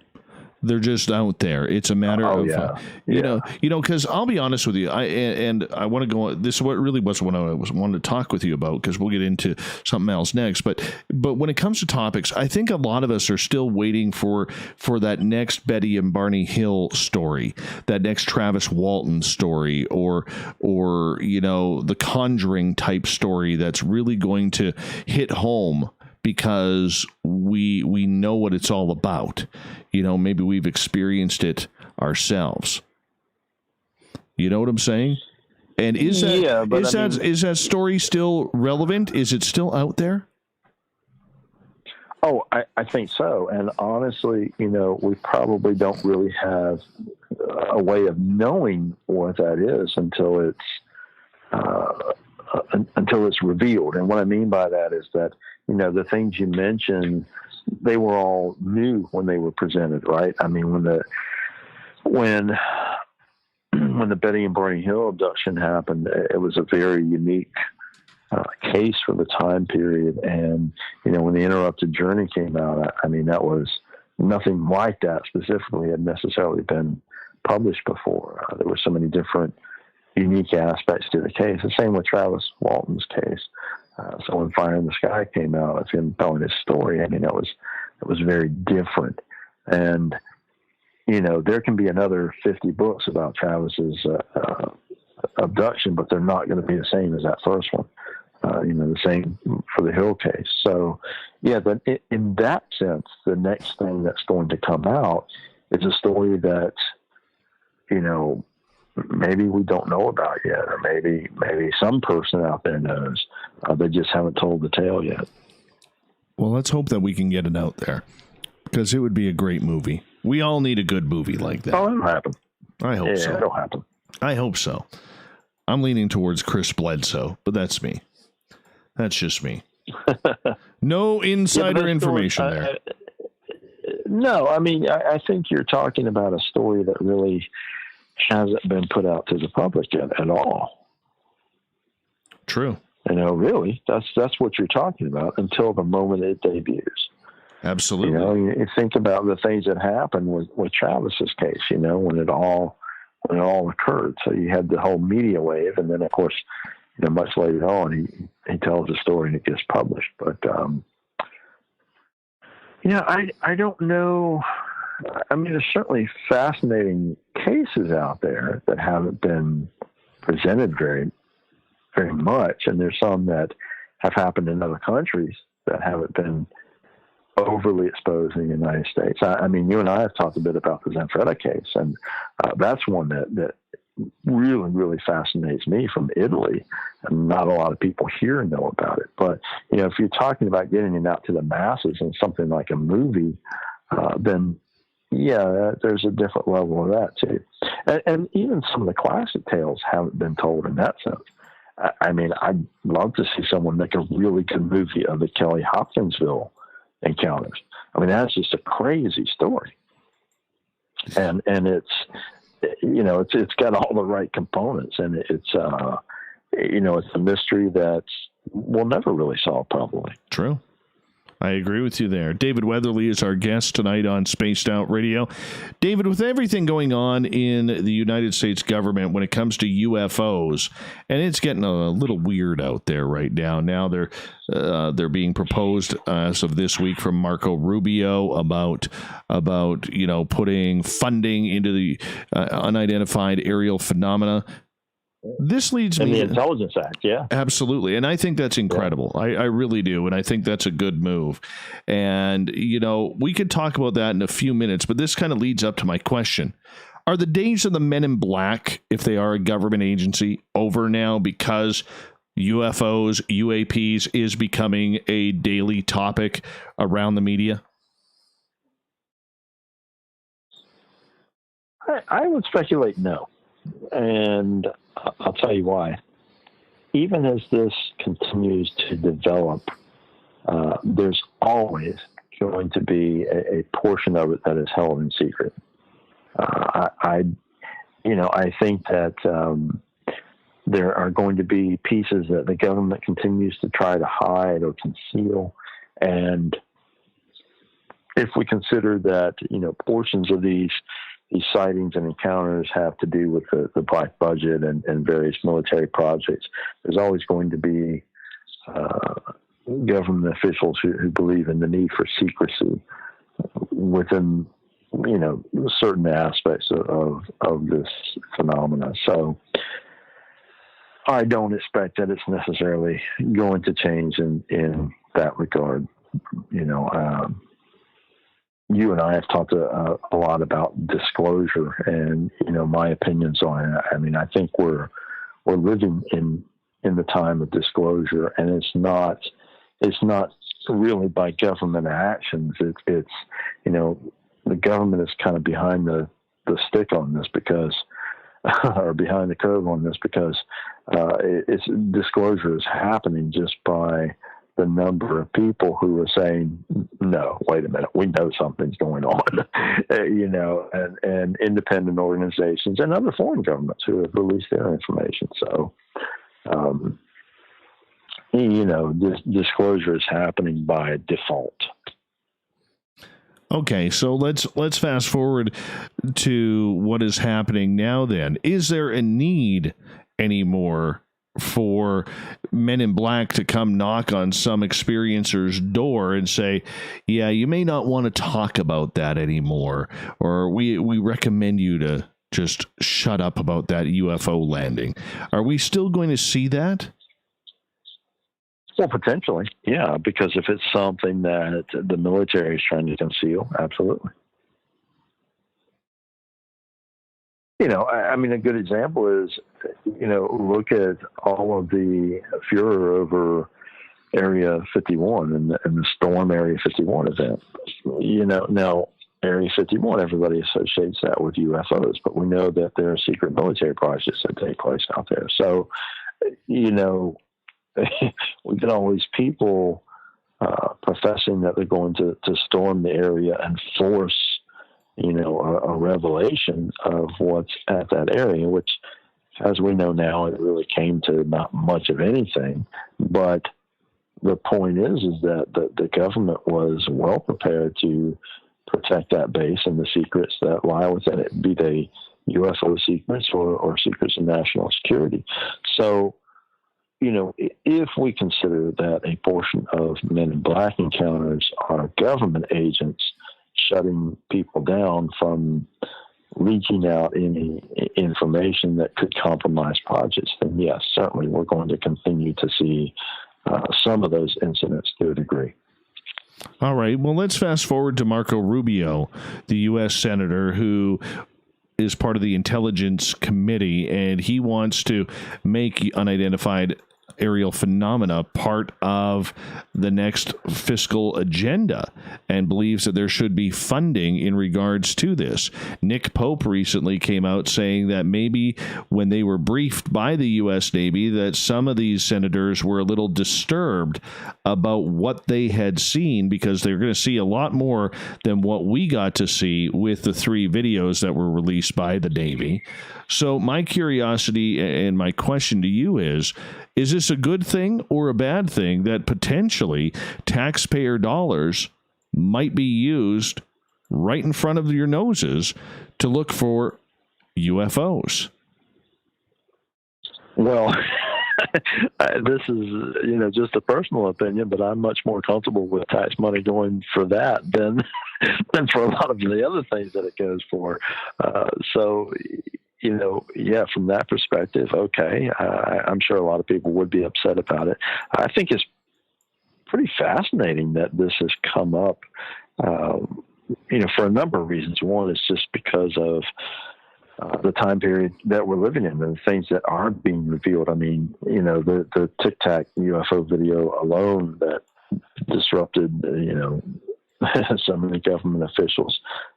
It's kind of interesting that it's coming out of Rubio, who's a senator from Florida, because Florida has a large number of UFO sightings on a yearly basis. And, with their geographic positioning and everything, it's kind of fascinating that he's the one who got the spotlight on this whole thing, and he acknowledged in his speech the efforts of the UAP task force with the Navy intelligence. So I think it's pretty interesting just because this is a big new development and it's out in the open. It's not something that they're quietly doing behind the scenes, and it doesn't appear to be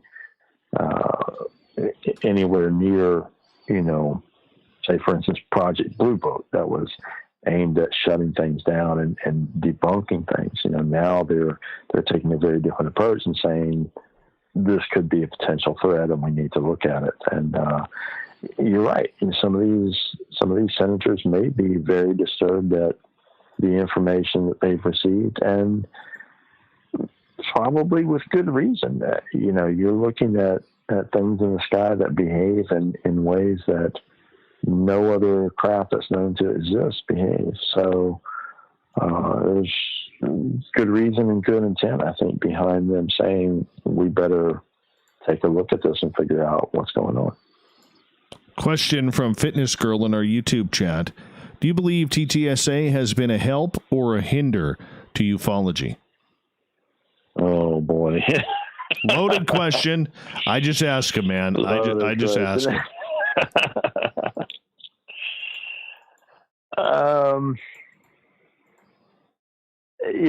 If I'm honest, probably some of both. I mean, it garnered a lot of media attention, but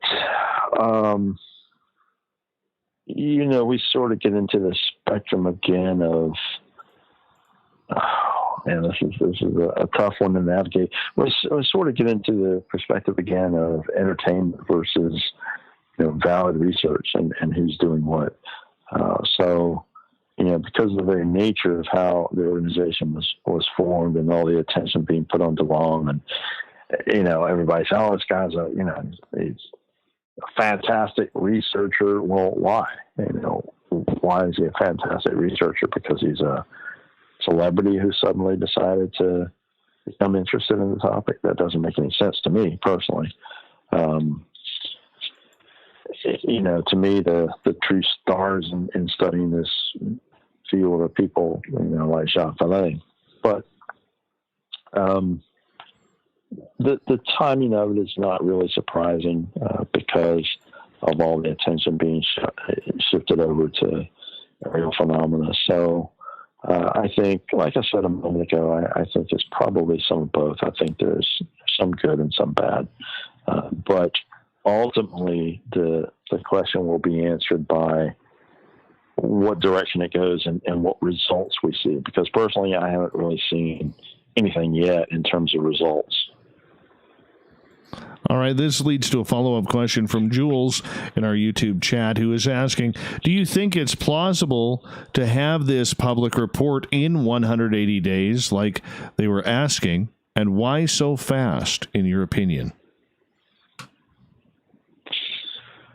Oh, they'll have something, but I don't. I personally don't expect any solid answers in such a brief amount of time.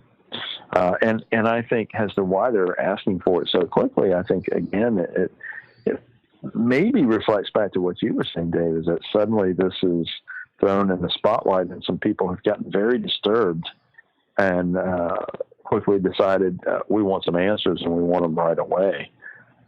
But, we have to face the reality that this very well may get mired in bureaucracy and government papers. And to demand an answer to something that people have been studying for decades is, that's a big call for something that's probably not going to be instantly fulfilled.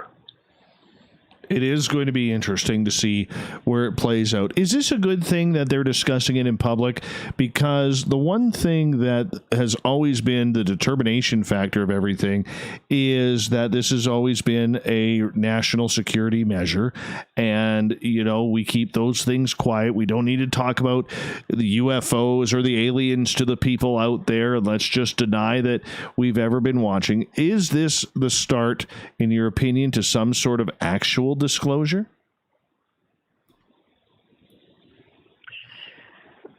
I do think it's a good thing, and I also think it was something that has been inevitable because how far can you go with denying something like that, especially when, as I said earlier, other foreign governments are releasing the information and saying this is everything we have, this is it.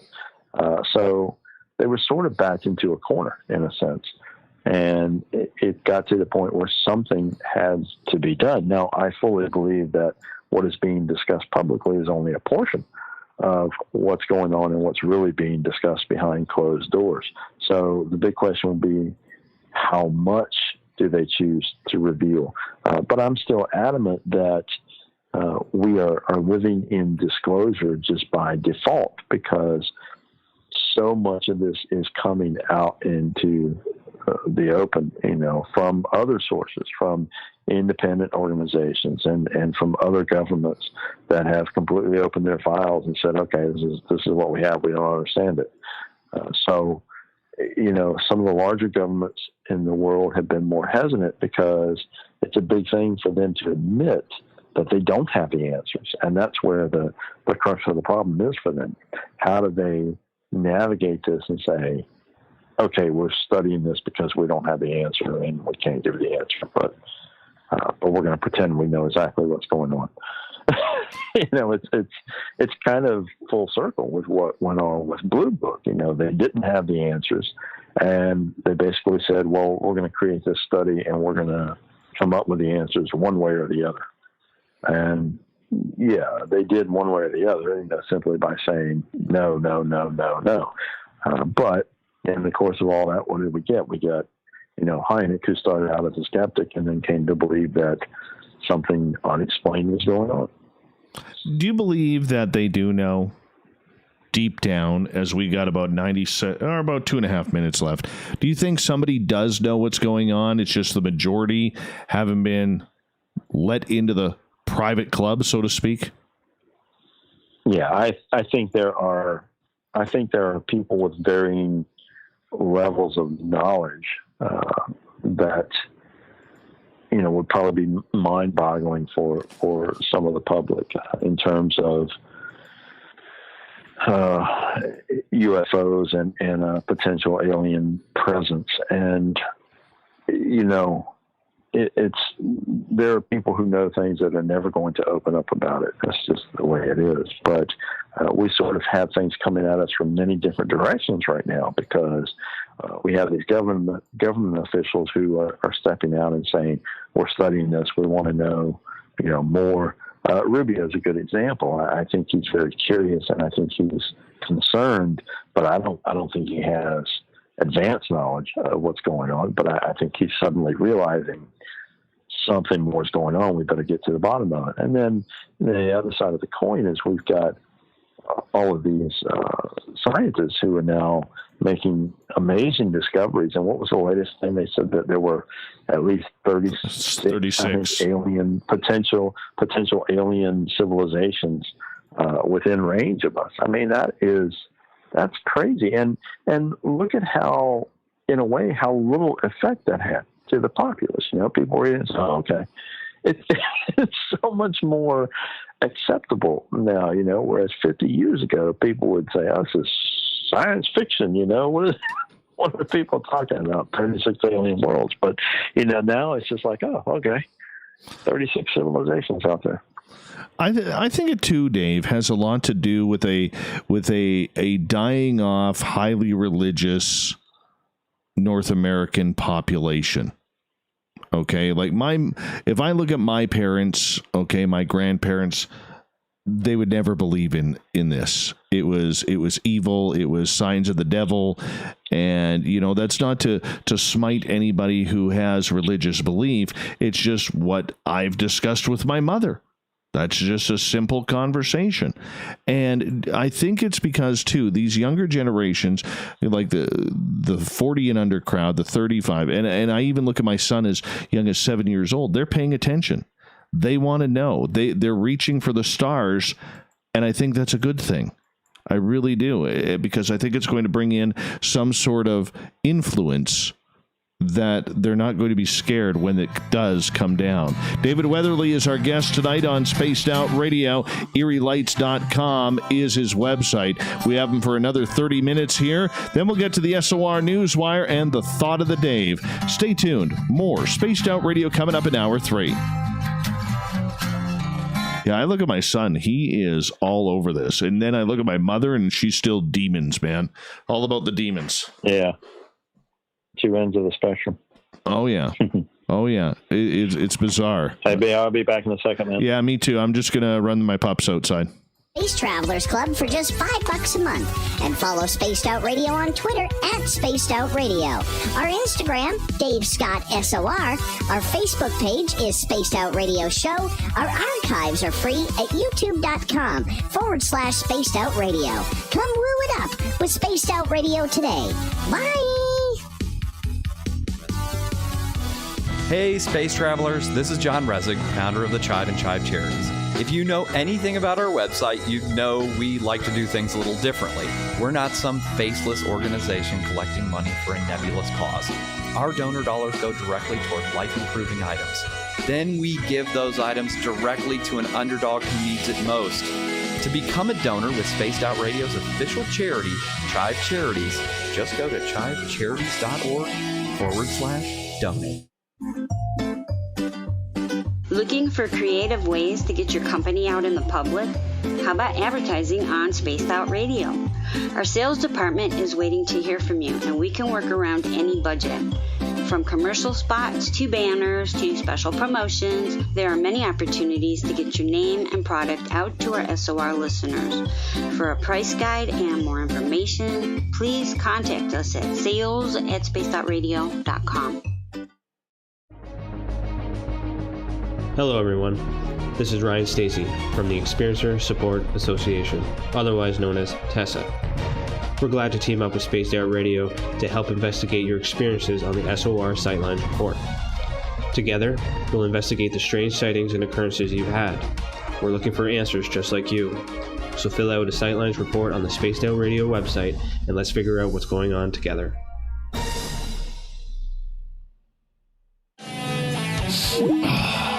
I'm feeling a little spicy tonight. What to do? What to do? Why not get Bumblefuck? 4 million Scoville units of pure hard rock. Bumblefoot hot sauces come in 3 flavors. The burning Bumble. Tone it down a bit with Bumblicious and throw the sauce on everything. Spice it up. Bumble me, baby. Bumblefoot hot sauce. Get it today at kajans.com. We are scouring the world for the most intriguing stories of your day.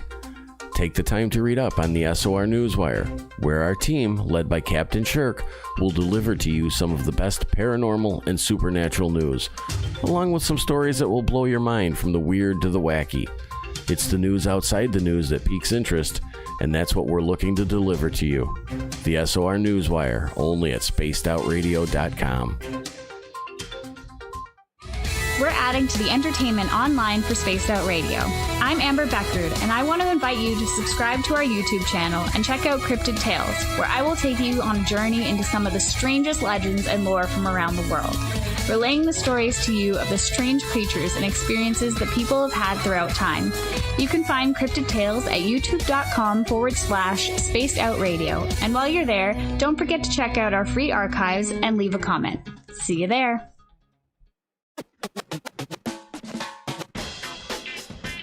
The SOR Vault is open for business, and do we have some cool swag for you to pick up? All you have to do is head over to our website and click on the SOR Vault. You have a variety of cool logos to choose from, and put them on anything you want. T-shirts, hoodies, hats, coffee mugs, you name it, we can get it to you. So do your shopping by supporting the story you love. Get your Spaced Out Radio swag at the SOR Vault today. We'll get him back here. Hi there, this is the Paranormal. Let's get Dave back, shall we? Let's give him a call here.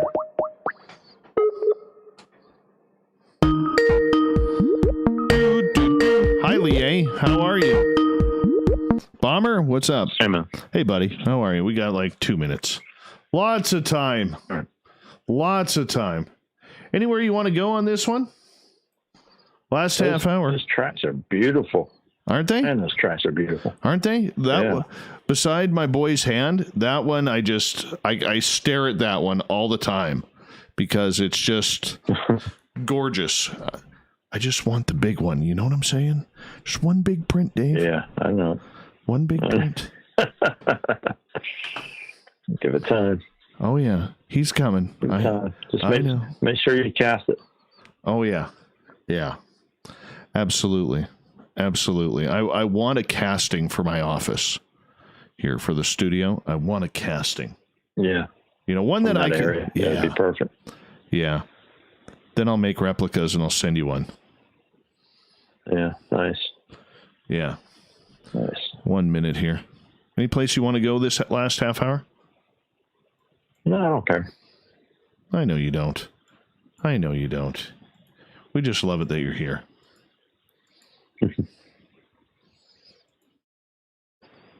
All right, 45 seconds or so.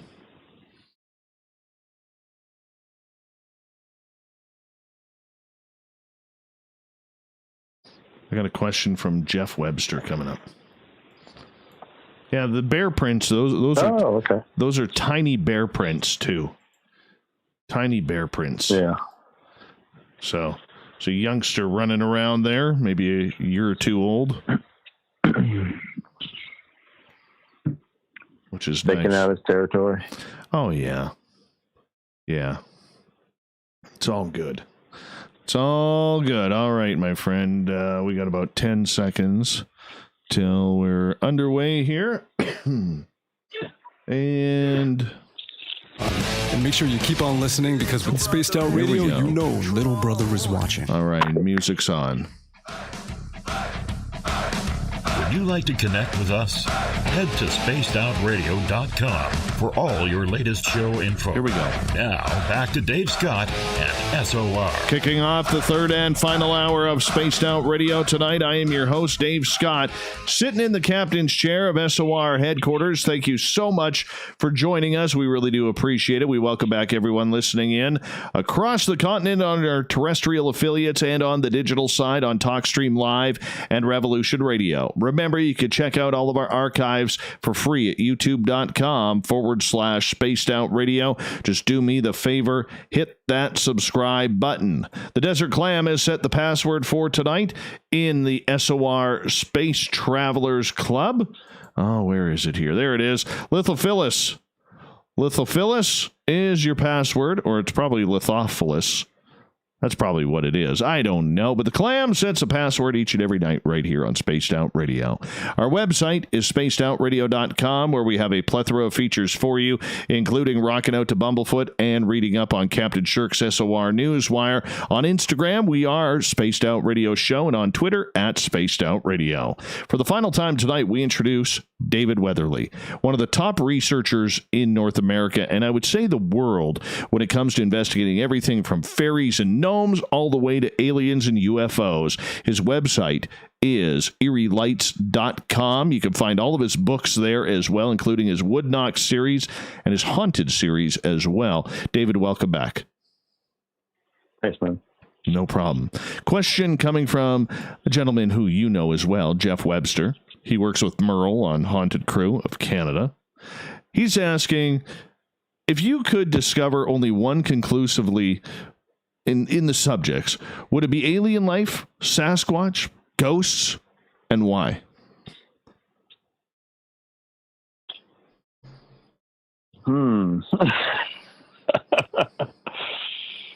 Wow. I guess I'll take that very broadly, and he's saying, inconclusively, or conclusively, I think is what he means, yeah. So, wow, that's tough. I guess I would go with alien life just because of the impact that it would have on such a large scale.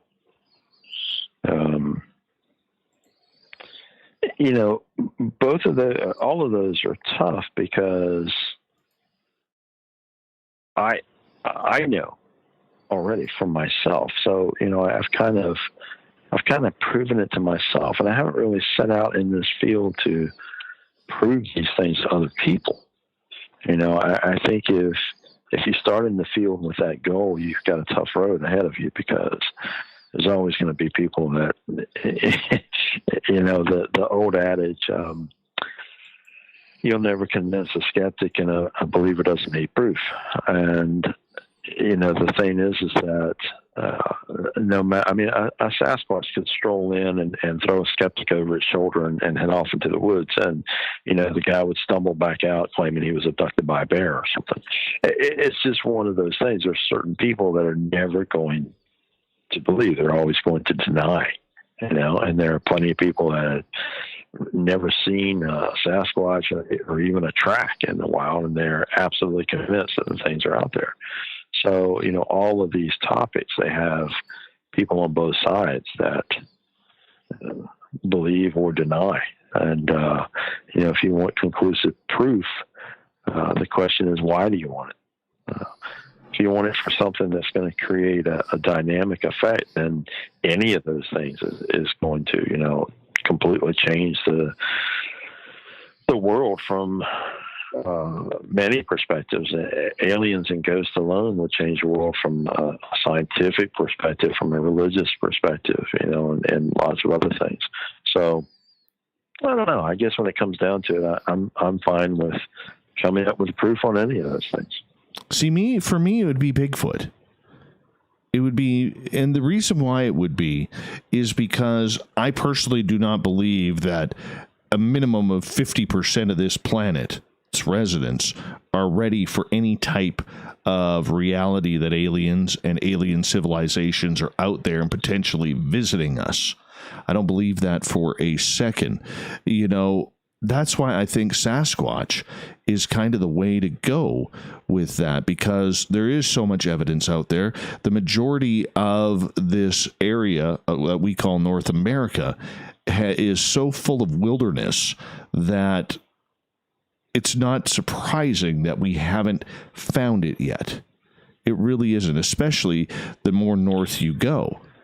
And I think that it's out there. I mean, I've seen it, so I know. I like you said, I mean, those who have experienced it don't need convincing. But I think if we've seen anything, I think it'll be Sasquatch that is first. I really do. No, that's a different question, though. You know, what's going to happen first is a different question. And, you know, as to your statements, I would actually disagree with you, and I'll tell you why. One, I think that people have been being conditioned for a very long time in terms of the existence of alien life forms. Now, much of this has come through entertainment, but how many movies and television shows portray races from other planets? It's been a constant in our culture for a long time now. You know, the sci-fi films of the 50s, they were kind of a different thing. They played on the sort of, you know, fear and panic of the idea of it, but that was kind of the starting point, wasn't it? Then we get to something like Star Trek, the original series, which places it in the context of exploration and discovery.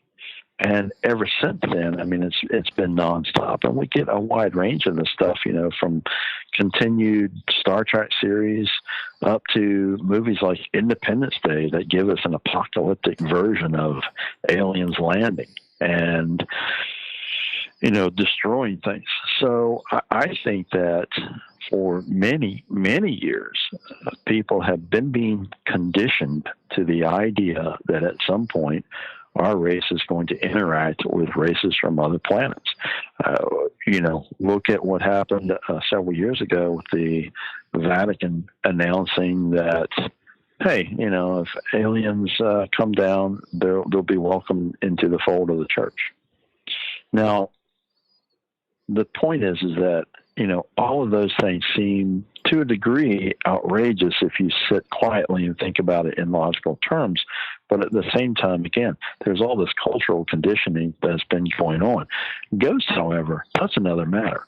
If someone suddenly comes up with absolute proof that ghosts exist, something that the masses can't deny, that would rock the very foundations of most religious traditions, because most religious traditions have very strict views of the afterlife and the spirit world. And in a lot of those traditions, anything that is not of this physical plane, if it's not, you know, God or his entourage of angels, then it is something demonic. So you're talking about something that would rock the faith of millions of people around the world. Very true. But you could say the same thing about aliens and the fact that we don't know what they are doing. Yes, we're more conditioned for them through movies and Hollywood and television shows and biopics, whatever it may be, but we're also being fed a very serious negative threat and a negative narrative comparatively to what we saw in the past in the 70s and 80s with Close Encounters of the Third Kind and E.T.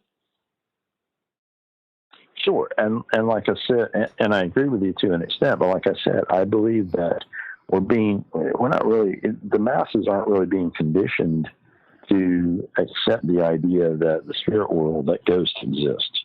But it is being conditioned to accept the idea that alien races exist. And some religions are even preparing for that inevitable revelation. You've got things like the Vatican coming out and saying, okay, we'll welcome them into the fold as more of God's creations. They're paving the way to comfort people and say, all right, it's all right. Don't be upset that the little green men landed. We're going to baptize them all and everything will be okay. So, there are threats and, it's an entirely different topic, but any of these topics would upset a certain segment of the population. And of course, all of them are very big questions and challenges for the world's governments to deal with. Very true. Very true. It's an intriguing topic nonetheless. What about sea monsters, man? Are you, do you think we could prove we're discovering those all the time? But I'm saying it hasn't been that long that, it hasn't been that long that the giant squid was thought to be a myth. And, that's verified now. And there are so many other creatures that are discovered constantly. We know so little about the depths of the ocean. And the more we're able to scientifically explore that, I think more and more weird creatures are going to be revealed. People are always asking me, what cryptid do I think is going to be found next? And, I almost always say, well, it's going to be something from the water because we're reaching points where we can go deeper and explore more, and we're constantly finding other things that we didn't know existed in different parts of the ocean. I'm still waiting for Megalodon to come back, man. Still waiting. Well, yeah, that's a fascinating topic, but do you really want it to come back? No, but that's why I don't do the ocean, Dave. That's why I don't do the ocean, man, because I know the first time Megalodon is spotted that it'll be with, my ass hanging out of its teeth. All right. Yeah. I know exactly what's going to happen there. I don't need that. That would really ruin a day. Not going to lie, really ruin a day. But I honestly believe that there is something out there that could be. I mean, it wasn't until recently when Big Blue was spotted, and she is a 20, what did they call her? 20 feet and 4 tons, 4 tons of shark. Yep. And that's one. Yeah, well, and I think we've, if we go on land and talk about the land creatures, I think we've got a good chance in the next, I don't know, 1 to 5 years maybe of solid evidence of the thylacine still existing, because I'm sure they're still out there, and there's more and more compelling little bits of footage and catches on camera and sightings of the creature. So I think, that's one I'm really kind of personally rooting for, so to speak, just because it's always amazing to see those survival stories. This is an animal thought to be extinct since the 1930s. By the general scientific community. Yet there's a lot of people who are convinced that it still exists, and sightings have continued to modern times. So I'm kind of looking forward to that one being proven to the scientists who, to the extent that they can't deny, okay, well, yeah, maybe it's not extinct, it's still out there. Oh, that's just so wrong. So wrong to even think about that. So wrong, man, because I'm scared of the ocean enough, okay? Like, I don't want anything bad with ocean creatures, okay? I really don't. I think they all got a place, even great whites, all right? Even great whites. But, jellyfish, useless. Absolutely useless, okay? They're like mosquitoes. They're like mosquitoes. I could do without the jellyfish. However, I could say this, I think there is something bigger out there, and I think it's only a matter of time. Look down in Australia, a few years ago, and I'm sure you recall this, same as a bunch of our listeners. There was a great white shark. I think it was like a 12 or 15 foot that was caught in the nets, and it had a bite out of it. One bite that went right around the underneath of the body on up, right to the spinal cord of this shark. Yeah. And they measured that. They figured it was a 25-foot bite from the jaw line. I mean, that's huge. That is huge. Yeah.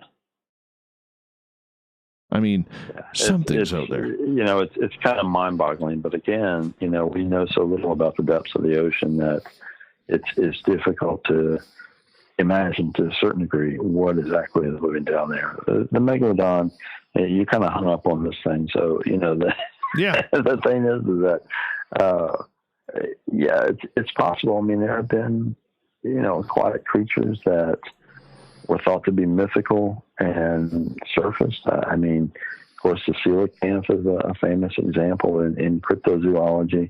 The giant squid, I mean, these things, you know, were thought to be long extinct.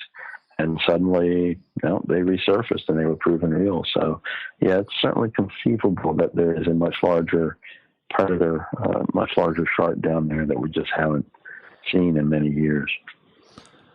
Well, you know, I got to tell you here, we got about 6 minutes left with you tonight.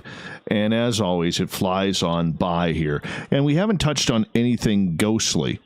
You know, in everything that we could prove as potentially to be real, why do we always seem to forget about spirits and ghosts? Is it because we just expect them to be there all the time? Lots to prove there. Well, I don't know if we forget about them. I think there's a lot of people who are looking for that proof, but I think that one of the difficulties with that topic is it's not something that is physically tangible in the same way that, for instance, a cryptid would be.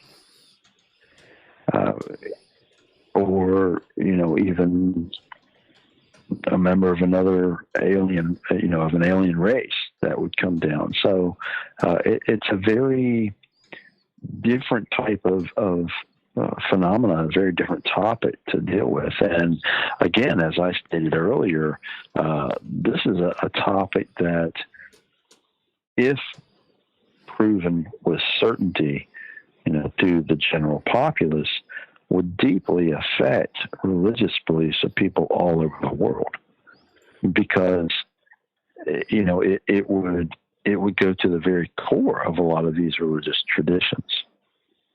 And how do you reconcile that? You know, what do you do with someone who has, for instance, been a practicing Catholic for 60 years, you know, and they believe certain parameters that they believe about death and the afterlife, or the lack thereof, and, you know, heaven and hell and all of these things. And suddenly Uncle John is there in spirit form, and it's completely relatable and understandable that no, it is him. It's not a manifestation of the devil.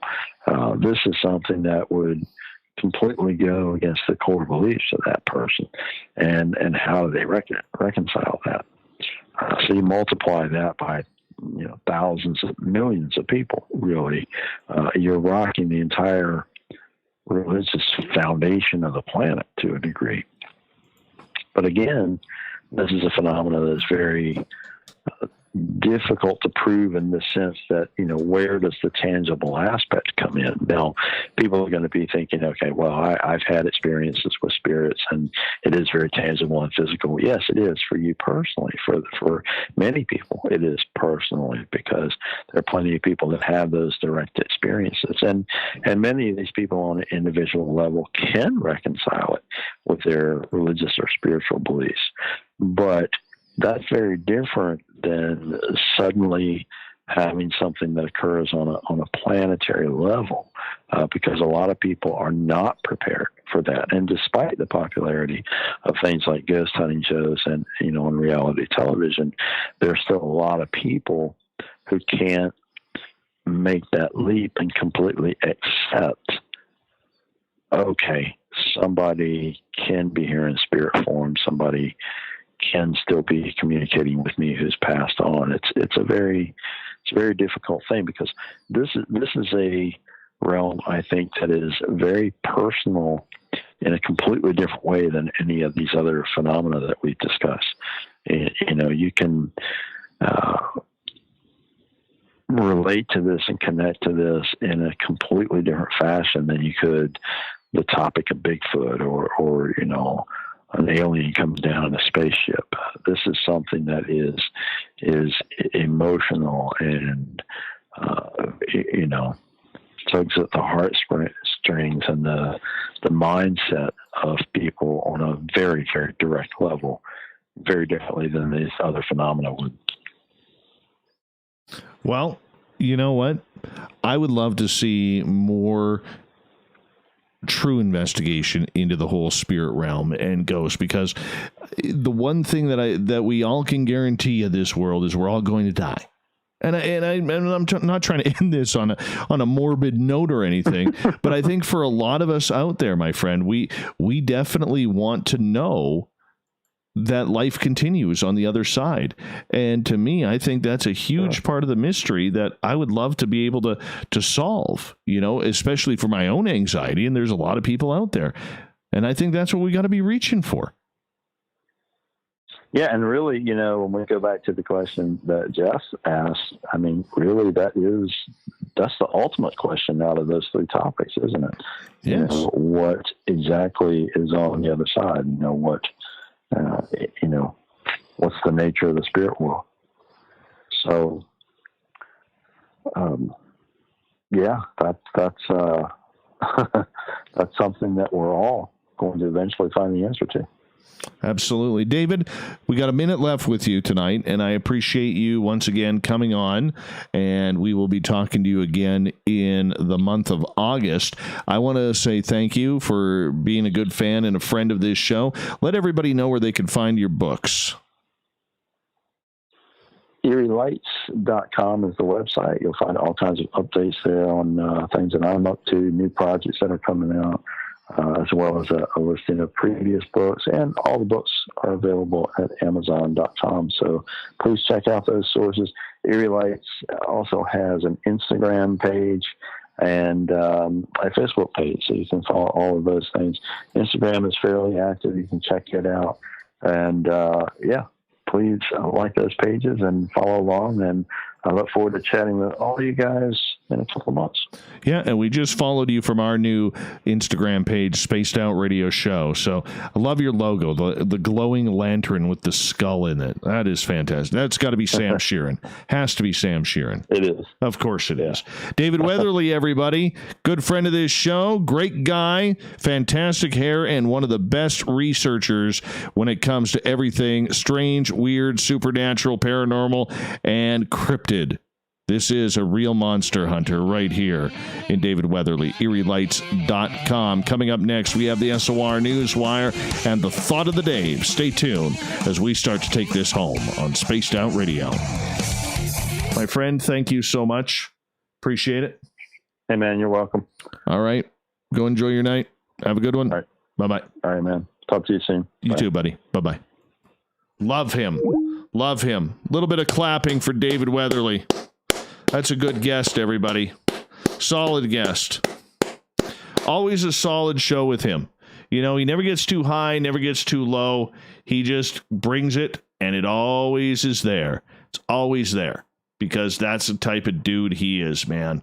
God, I love listening to him. He just makes it happen. Makes it happen. Absolutely. Now let's get ready for the news. Let's get ready for the news. Where are we here? All right.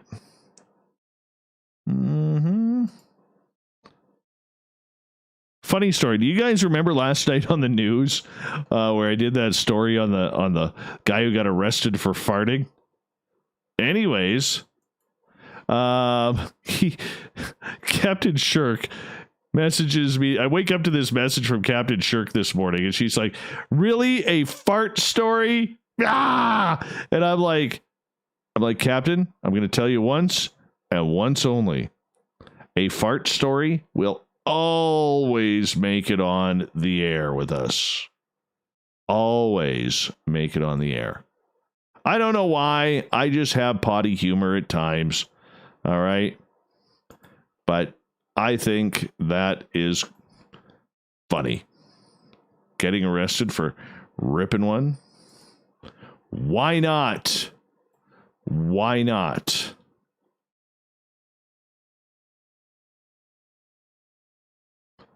The hell is this? Oh, yeah, we'll do that one. Just saw the headline on that. We're definitely doing this one.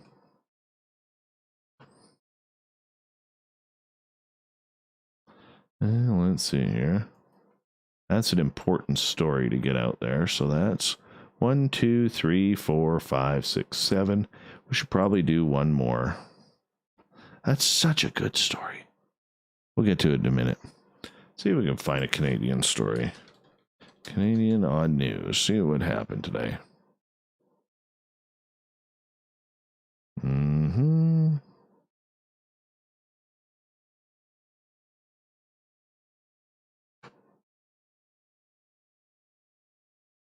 Nope. Nothing there. See the regular news.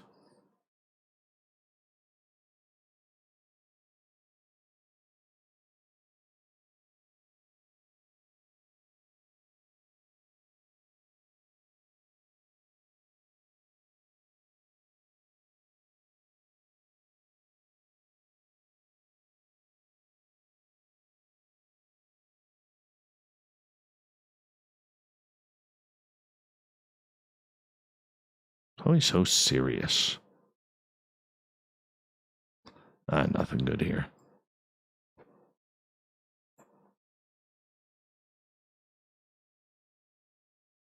Hey, Clint. Welcome to Spaced Out Radio's chat room, man. Thank you for coming on in.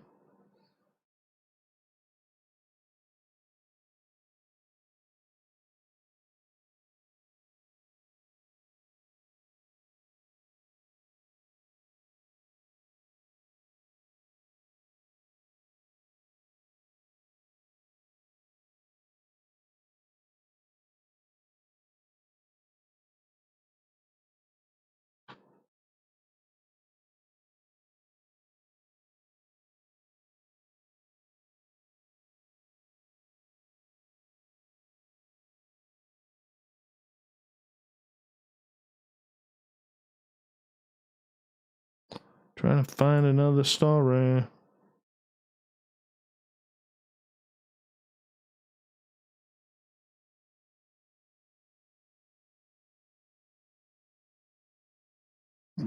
Well,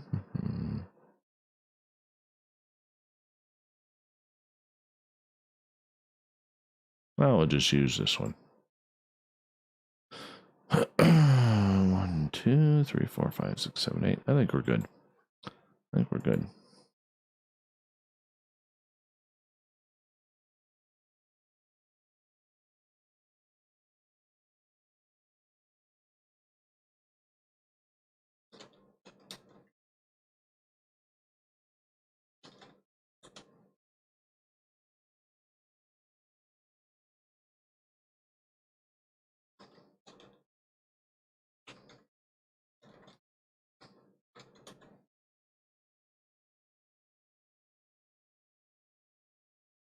All right, we're into a final commercial here.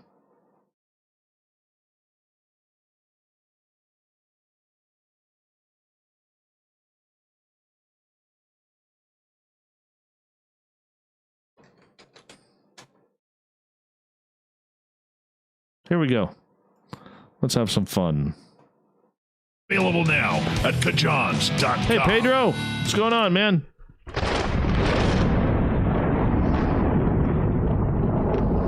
Big comments.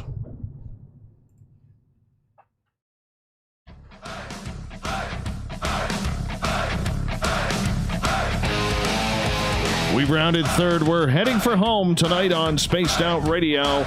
I am your host, Dave Scott.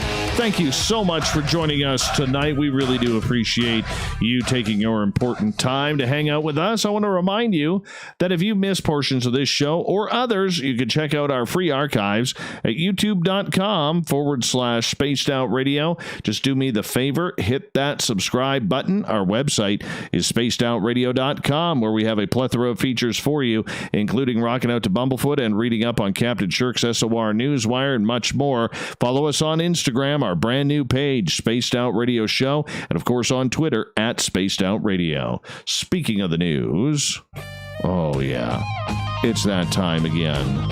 We're going to do this, and here we go.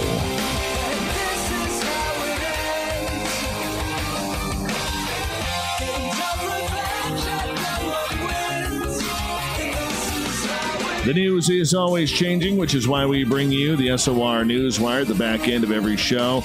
We get to the weird, the strange, the wacky, and sometimes the downright lucky. A Tanzanian miner and a father of 30, yes, a father of 30, has become a millionaire overnight after he discovered two huge gemstones worth about 2.4 million pounds. The government handed Saniniu Laser a check for 7.74 billion Tanzanian shillings, or the equivalent of 2.4 million pounds, for the dark violet blue stones, each of them about the size of a forearm, during a trading event in the northern region of Manyara. Lazier discovered the chunks in one of the Tanzanite mines in the north of the country, which are surrounded by a wall to control cross-border smuggling of valuable minerals. Oh, yeah. Oh, these are just gorgeous, too. There will be a big party tomorrow, Lazier says, who has 4 wives and 30 children. Yes, I want half. 52-year-old said he would slaughter a cow to celebrate his good fortune. He vowed to use some of his earnings to build a school and a shopping mall in his community, adding that many locals can't afford to pay for their children's education. Awesome. Love that.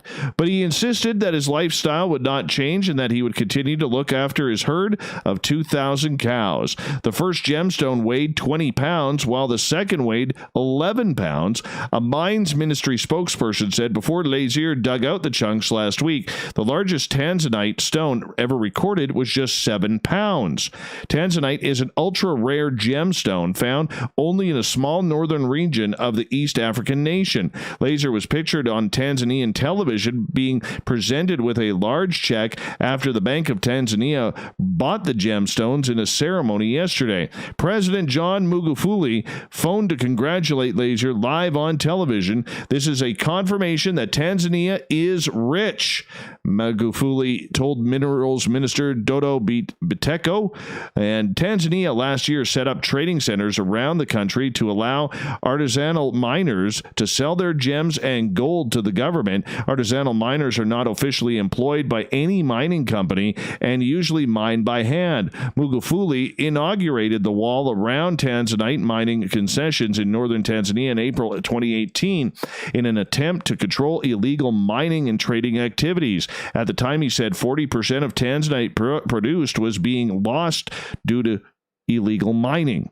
Oh, this is just great. Good for him. Building a school. Those kids over there are going to get a great education now. Fantastic. Fantastic. I hope he follows through with that. If you could create a toilet worthy of space travel, what would it look like? Oh, I have a picture in mind. Yeah. One of those plush seats. None of that hard plastic. And always cool. Nothing worse than sitting down to do your business and you got a warm seat on there. NASA, by the way, and this is a true question, NASA is preparing to return to the moon by 2024, and it needs to develop a new way for astronauts to go about their business on their journeys to the lunar surface and back. NASA issued a call asking for ideas for the ultimate space toilet with the Lunar Loo Challenge. The winner of the Space Toilet Challenge could win $35,000 for a top concept. Although space toilets are already in use, the International Space Station is scheduled to get an upgrade soon. They are designed for microgravity only. Microgravity is when there's weightlessness in space, and NASA's toilet tech has taken care of that problem already, but the new toilets need to be able to work in lunar gravity as well. Lunar gravity is approximately 1/6 of Earth's gravity, so our waste moves a little differently on the moon. Intriguingly, I want to see how that happens.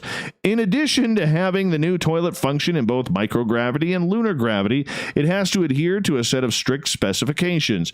It must have a mass of less than 15 kilograms in Earth's gravity, occupy a volume no greater than 0.12 meter cubed, consume less than 70 watts of power, operate with a noise level of less than 60 decibels, which is no louder than an average bathroom fan, and accommodate both female and male users of different shapes and sizes.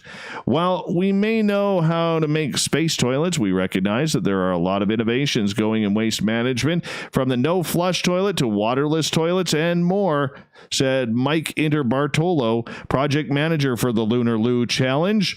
Yeah, he goes, so we wanted to expand our knowledge base by using this challenge to find the unknowns that might be out there. We are looking forward to seeing what the crowdsourcing community can come up with its out-of-the-box thinking and bringing different perspectives on how to do the business in a comfortable environment. Is it really comfortable up there? I honestly want to know now. I want to know. If you've been to space or plan on going to space, let me know. Sticking with NASA, this is one of those about time movements. All right. NASA plans to immortalize Mary W. Jackson on one of its trailblazing alums portrayed in the hit film Hidden Figures. On Wednesday, NASA Administrator Jim Bridenstine announced that the agency's Washington, D.C. headquarters complex will now be named after Jackson, who became the first black woman to work as an engineer at NASA in 1958. Jackson, who was a mathematician and an aerospace engineer, joined NASA at the Langley Research Center in Hampton, Virginia, working in its segregated West Area Computing Unit, where she went on to lead initiatives that promoted the hiring of female scientists at NASA. She died in 2005. Mary W. Jackson was a part of a group of very important women who helped NASA succeed in getting American astronauts into space, Bridenstine said. Mary never accepted the status quo. She helped break barriers and opportunities opened for African Americans and women in the field of engineering and technology. The Mary W. Jackson NASA headquarters building sits on the portion of E Street Southwest named Hidden Figures Way. Hidden no more, we will continue to recognize the contributions of women, African Americans, and people of all backgrounds who have made NASA's successful history of exploration possible, added Bridenstine. You know, honestly, she helped get people on the moon. All right, it was her mathematics. This is far too long that NASA recognizes her. But congratulations for them finally doing it. Great, great honor. A 1935 letter signed by Winnie the Pooh, actually written by illustrator Ernest Howard Shepard, fetched triple its expected amount when it sold at an auction for more than $15,000. The note, which included a drawing of the titular bear from A.A. Milne's book series, as well as his best friend Piglet, apologizes to a young fan named Buffkins for missing his birthday party. Dominic Winters, auctioneer, said Buffkins was a childhood nickname for Harry Stopes Rowe, whose mother, Marie Stopes, was a close friend of Shepard. The Stopes Rowe family said Harry would often invite Winnie the Pooh to his birthday parties, and the illustrator would respond with a letter apologizing for the bear's absence. The letter is riddled with intentional Pooh-esque misspellings. We are terribly, spelt with one R, sorry that we shan't be able to come to your party on March 30th, but we are going to be away. Thank you so much for inviting spelled with an E, us. The note reads, the letter had been expected to fetch a top bid of $5,000 when it went under the hammer, but it ended up selling for a total of $15,521. Shepard, who died in 1976, was famed as the illustrator for Milne's books, as well as his 50-year tenure at Punch magazine. A mysterious orange dust coating yards and sidewalks in an Ohio town has been identified by experts as a fungus falling from local pear trees. Well, that's kind of gross.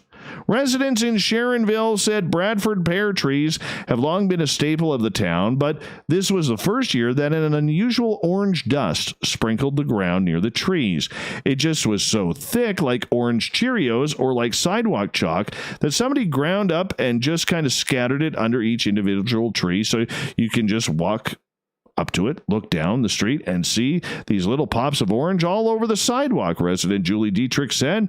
Joe Boggs, an assistant professor of horticulture at Ohio State University, said the dust is an orange fungus falling from the trees. Boggs said the fungus might cause allergies in some residents, but most people can expect the worst-case result to be stains on their shoes. It's a good thing we're not plants. Plant diseases don't typically affect people. In fact, I can't think of a single example, so I wouldn't worry about that. But when you do watch the weather, you could see the spore count. He said the dust had recently been found in other Ohio locations as well with similar pear trees. The source of the orange patina appears to be Gymnosporidium clavipes. Yeah, there's words that we never use every day. Maybe we should. Gymnosporangium clavipes. The cedar quince rust fungus. Sometimes I hate scientific words. Actually, I all the time do. Anyways, they're just scary. For $125,000, if you got it laying around, maybe under the boards on the floor or something, well, you can ride potentially a hydrogen-filled balloon with a small pressurized cabin up into space. Yeah, it will carry research payloads, a pilot, and up to 8 paying civilian passengers into the stratosphere. Yeah, the 650-foot tall balloon will lift off from leased facilities at NASA's Kennedy Space Center and gently rise to the stratosphere about 19 miles above Earth's surface. Not technically outer space, but high enough to see the curvature of the Earth and the darkness of space stretching out beyond. Oh, this would be so cool. It's so gentle, Jane Pointer, co-chief executive of Space Perspective, says that it's much less dynamic than a rocket-based flight. I know that there's a lot of people that either cannot or don't want to go on a rocket, but they could really want to go into space. The entire journey would take about 6 hours. The company estimates the balloon craft will rise about 12 miles per hour, cruise in the stratosphere for about 2 hours, then make its slow descent. It will float in the direction of the day's winds and splash down in either the Atlantic Ocean, where there's sharks, or the Gulf of Mexico, where there's sharks, where it will be fished out by a recovery boat. The cabin will feature bathrooms, a bar, seats, and enormous windows to take in the view, according to the statement. The team is already planning to facilitate events on the spacecraft, including a possible out-of-this-world wedding. Spaceship Neptune would be the best place to get married ever, Pointer says. We're committed to fundamentally changing the way people have access to space, both to perform much-needed research to the benefit of life on Earth and to affect how we view and connect with our planets. Today, it is more crucial than ever to see Earth as a planet, a spaceship for all humanity, and our own global biosphere. I want to do this. Who would go with me? It's only $125,000 a shot. That would be something worth saving up for. I mean, sure. But could you imagine? That would be beautiful. Then all of a sudden some UFO comes by. You get the black triangle. And it's right there staring at you. I wonder if they would have black window coverings dropping the minute UFOs showed up. Could you imagine? Bet you they do. All right, let's move on. All right, where is it here?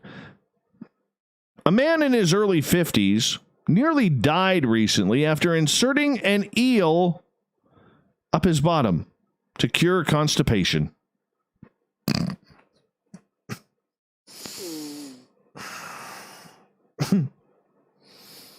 The man checked himself into a hospital in China after citing abdominal pains. We suspect that there was a foreign object in his abdominal cavity from a CT scan, said Dr. Lee, but we couldn't tell where it came from. What happened next was rather unexpected. An Asian swamp eel was discovered while performing a colonoscopy, resulting in the surgeons having to remove the 40-centimeter long serpent from the patient's butt. The eel had allegedly ripped up the guy's intestines before dying in his abdomen. Yeah, you can't make this stuff up. Well, I guess you could, but you got to be kidding me. You got to be kidding me. Dr. Lee says it had to be completely entered by the abdominal cavity and was already dead. Because it was a live eel, the possibility of death is very high if the surgery was not done on a timely fashion. Footage of the removal, if you want to see it, can be seen online. It's super gory, though. So they're just showing a blurred image of the eel instead. The eel inserter dude waited a few days. He waited a few days. What is wrong with him? Yeah, he waited a few days, had the surgery until he fessed up, claiming that he had heard local tales about eels curing constipation. Though he thought he'd give it a shot, see if it worked. Needless to say, turned out to be a bad idea. If you learn one thing from me tonight, you might want to avoid putting eels up your butt for constipation. Just saying.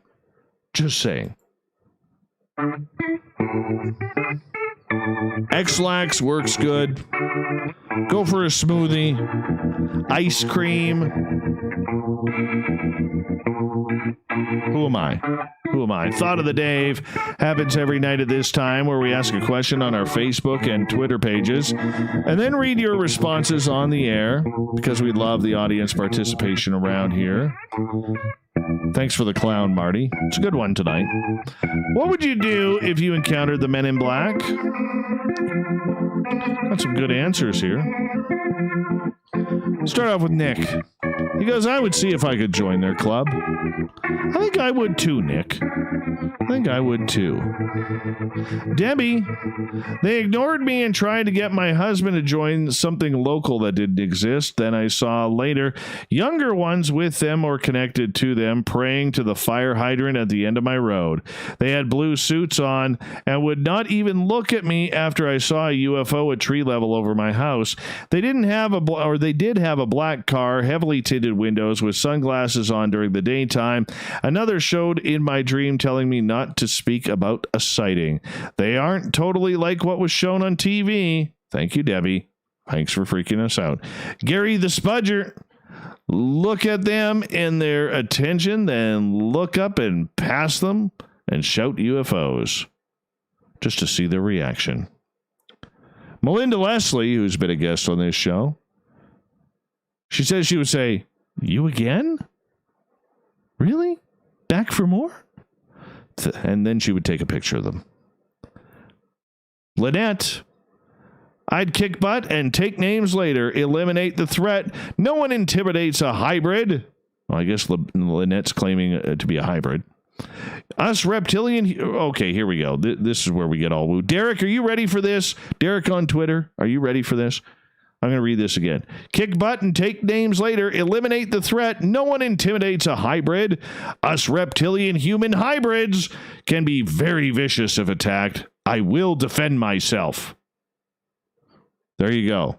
That's some peak woo right there, my friends. That's what we call peak woo. Get your peak woo t-shirts at our store. Nicole. Well, that's what I would call a snipe hunting situation. Oh, really, Nicole? That's pretty vicious. Dave, I did what they told me to do. Oh, now I want to know. Gail, encountering Men in Black would require me answering the door, which I never do if I'm not expecting someone, and I could not be expecting them as I never answer my phone if I don't recognize the name or number.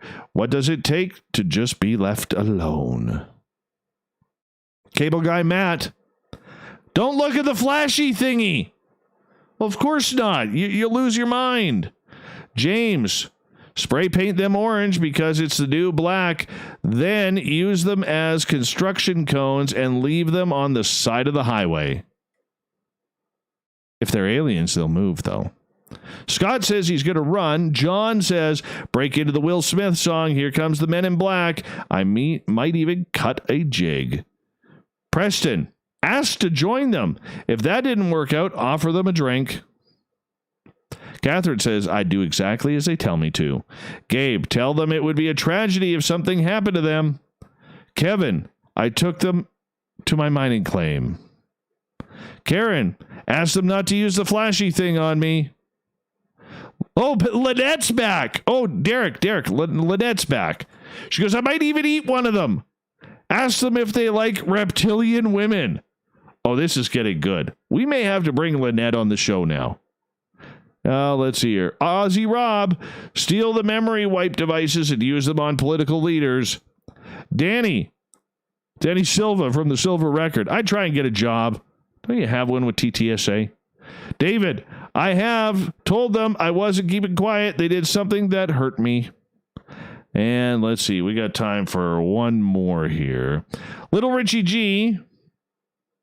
Ask them what they want with me. If I think there's a price they could meet me at, I would be all right doing what they ask. But let's start with my bank account needs first. Then we can talk. Thank you to everybody participating in the Thought of the Day. We'll do it all again tomorrow. Thank you, Captain Shirk, for the great SOR Newswire, which can be found on our website, and to David Weatherly for coming on in from EerieLights.com. We got Mr. Ron Bumblefoot Thal rocking in the background with Little Brother is Watching. Bumblefoot is the official music of Spaced Out Radio, rocking us in and out of every single show. Get your horns up for the guitar god himself. Special thanks to everybody listening in at home, in your cars, at work, wherever you may be. Thank you to everybody participating in our chat rooms on Spreaker, YouTube, LGAB, Revolution Radio, Facebook, the SOR Space Travelers Club, and our website, and to all the snarkers and snarkats hanging out on Twitter at hashtag SpacedOutRadio. I know you're out there somewhere. Remember, this show is copyright by Spaced Out Radio and SOR Media Ventures Limited. Thank you so much for sharing your evening with us, because together, my friends, don't make a mistake. We're watching. We own the night. Mr. Bumblefoot, we need a favor. We need you to take us home.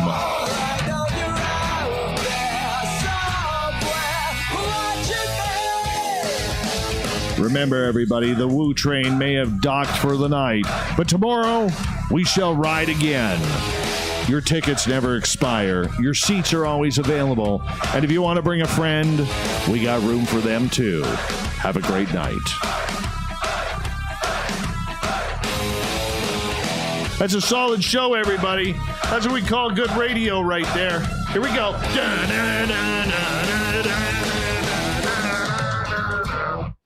Oh, yeah. That's the way we get it done. We got it done really good there, guys. We got it done really, really well. Yeah, we did.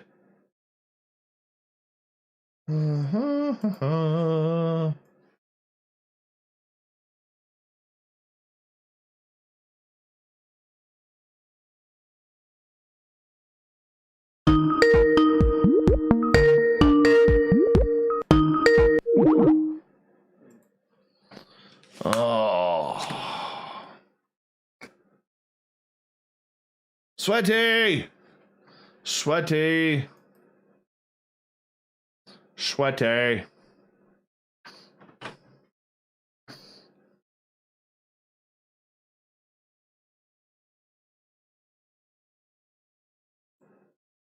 Do do do do do do do do. Close that out. Thank you for a great show.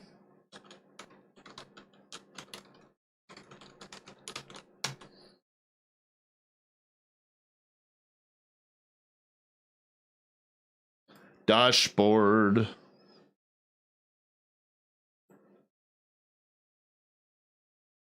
We're going to download this right now. And I will be right back in a couple of seconds here, if you don't mind. Oh, no, I don't want to delete that episode. Let's not do that and say we did. Let's view it, and let's download it instead. All right, we'll be back in just a couple of minutes, everyone.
All right.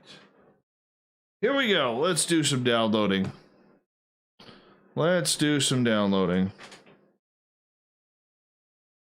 Shall we?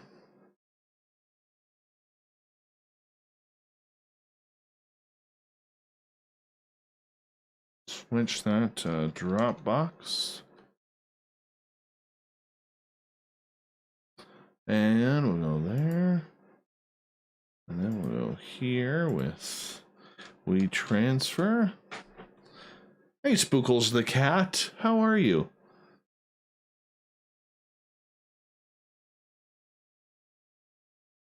All right. Move all this stuff over. Let's Let's get rid of that wherever the recycling bin went.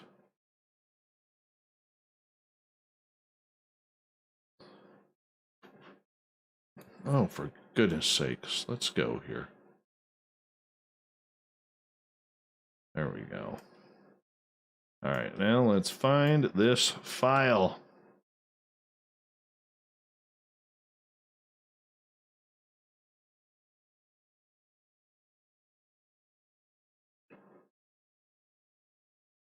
There it is.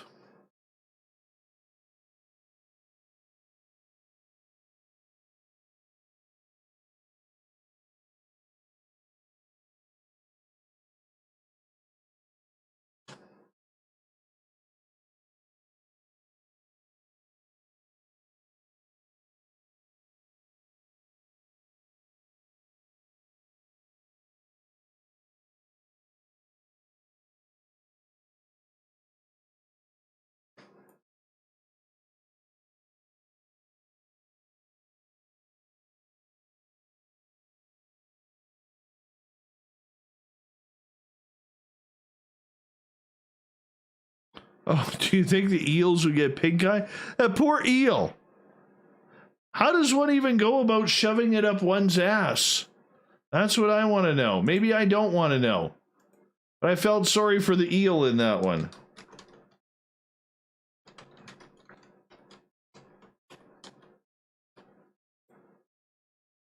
The eel definitely lost that match.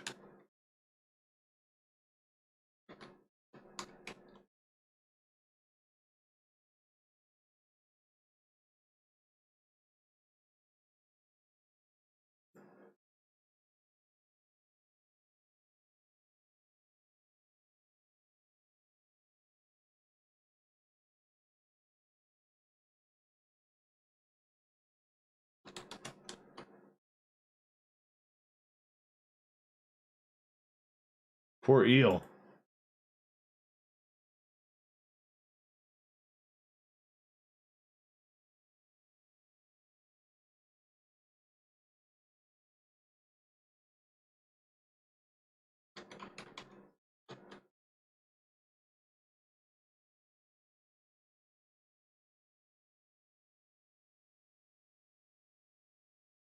What's amazing is that the eel couldn't find its way out.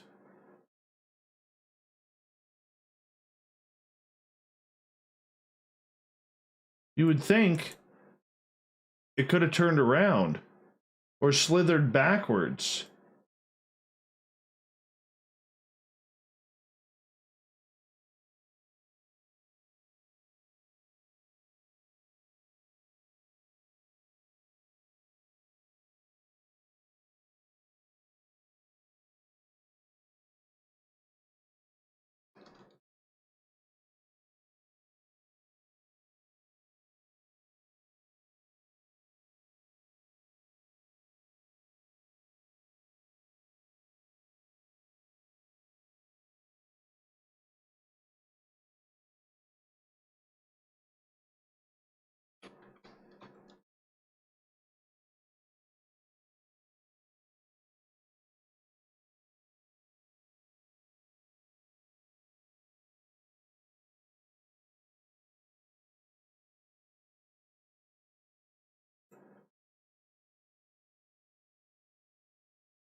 Hi, Marie. How are you?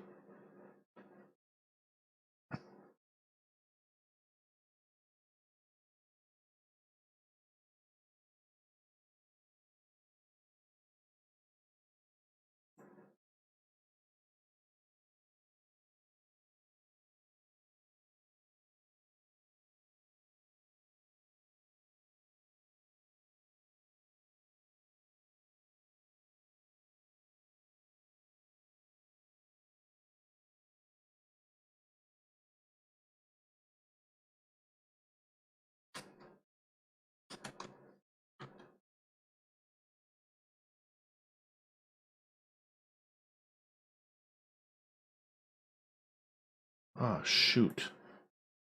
Forgot to add that in there.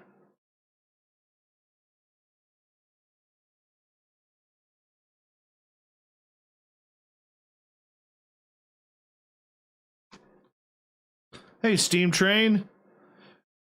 Do you think different UFOs we see are like different cars or trucks that we use for different tasks? Absolutely, man. I think that's a great question. I would 100% agree with you on that one. 100% agree with you on that one.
All right, editing is done.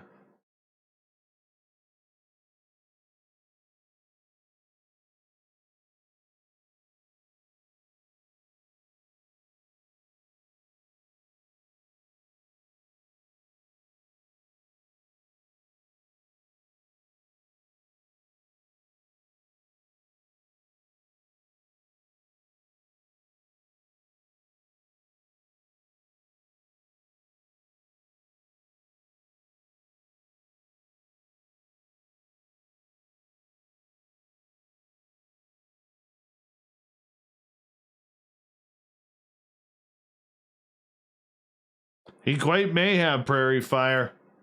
He may quite have. All right, everybody. Time to get your 6-digit verification code ready, as we are about to start our download process.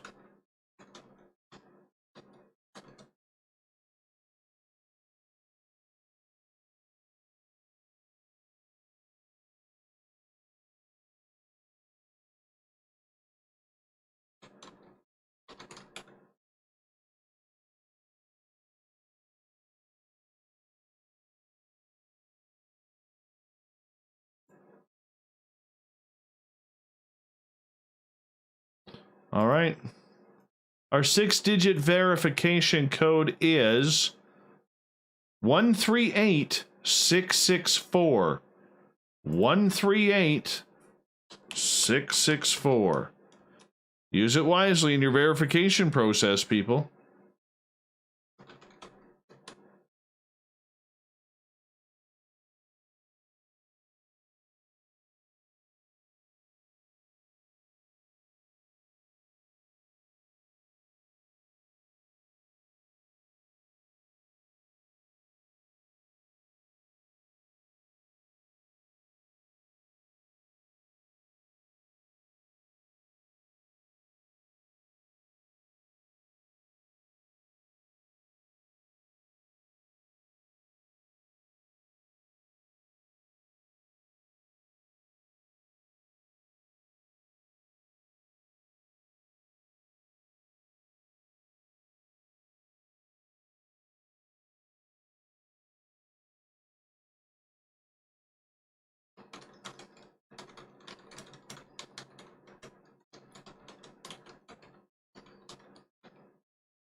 What are we all doing? Chat room's slowing down, and we still got like 68 people in here.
Eve changed her picture again.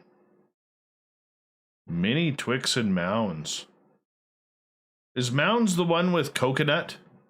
I think that's one. We don't get Mounds up here, I don't think.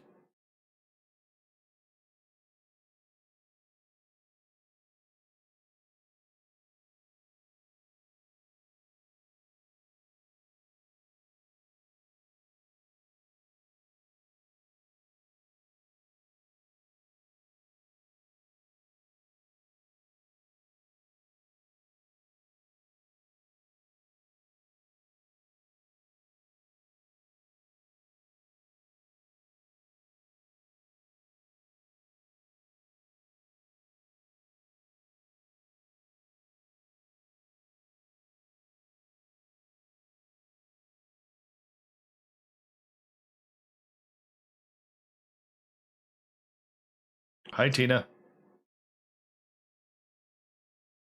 No, Mounds I think we do get up here. Can you buy Mounds candy chocolate?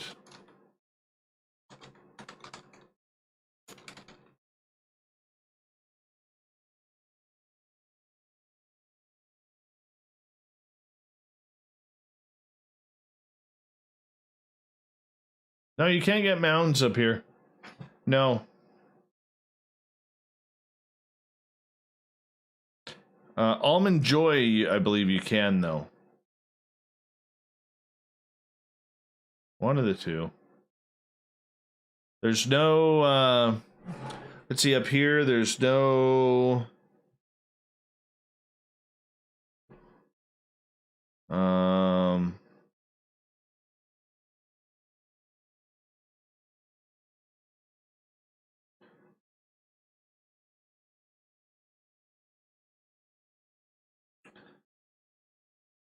there's no Baby Ruths, there's no Butterfingers. Okay, so here's some chocolate bars that you will only find in Canada. Caramel, fantastic. It's chocolate with caramel inside. It's awesome, one of my favorites. Oh, this damn chair. Crunchy bars, they're horrible. It's like honeycomb toffee. Coffee Crisp, it's pretty good. Wonder Bar, those are fantastic. Crispy Crunch, flaky peanut butter stuff, it's garbage. Aero bars, love them. It's like chocolate with little air bubbles inside. Maltesers, oh, the energy balls, yeah, they're horrible. Mr. Big, I'm not a fan. Glossettes, which are chocolate coated raisins and chocolate coated peanuts. Basically, they are like, honestly, they look like little rabbit turds, but they're good. Smarties, that would be the equivalent of your M&Ms, except with better chocolate. Yeah.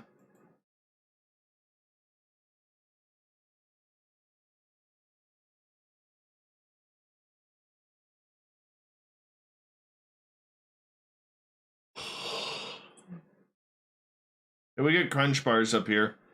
Toffee we get.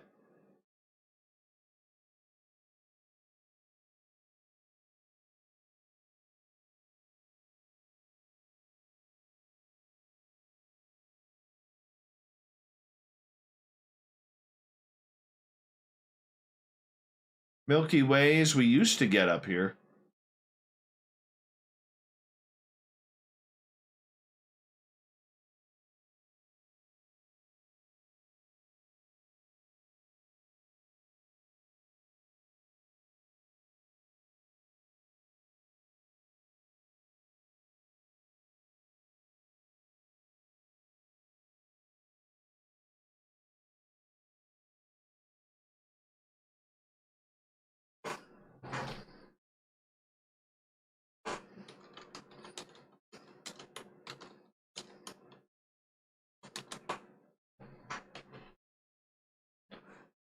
Snickers we get.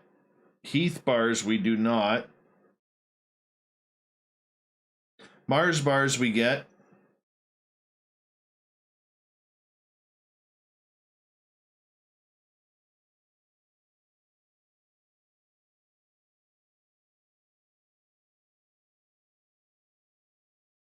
Now, my favorite chocolate bar that we have up here is called Dairy Milk. And the inside of the Dairy Milk is like Oreo cookies. Oh, it's to die for. It is amazing to have.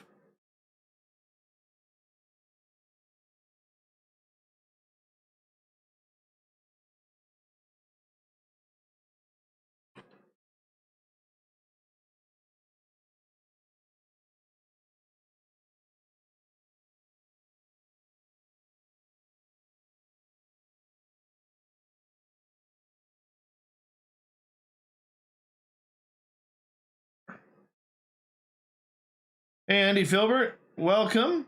How you doing, man? Thank you for coming into our Spaced Out Radio chat room. We're just enjoying the after show after I've downloaded the episode.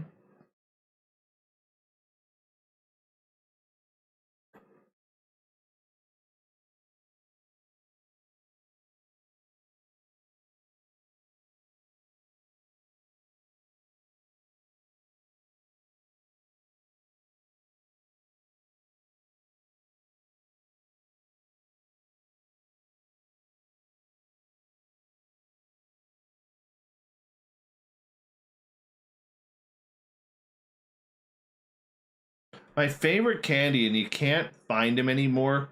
When I was a kid, they used to have these like gelatin blue dolphins and sharks that you used to be able to eat. They were like, you know, back like 2 for a penny back in the day, and then they went like 2 to 5 for 5 cents, and then 2 for 10 cents. Kit Kats are awesome.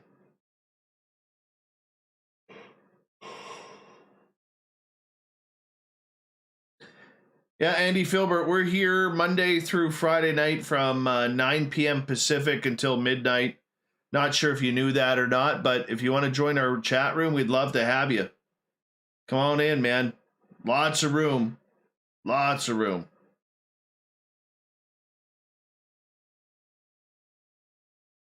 $100 bar. I've never tried the $100 bar.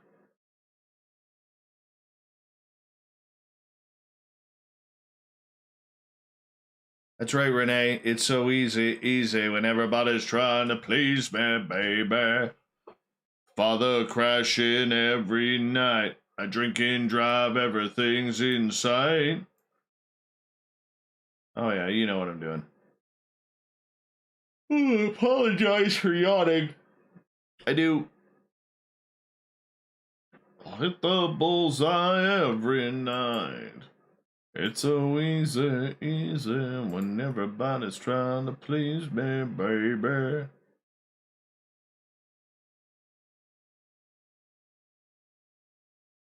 Don't they in Japan like have wasabi Kit Kat bars there? That I think would go good.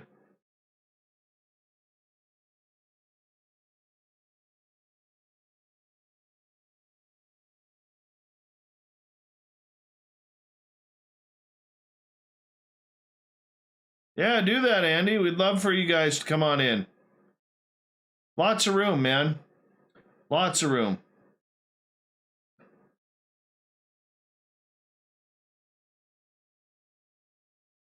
Remember, you can't. I don't think you can find them in Canada anymore, unless you go to like specific candy stores.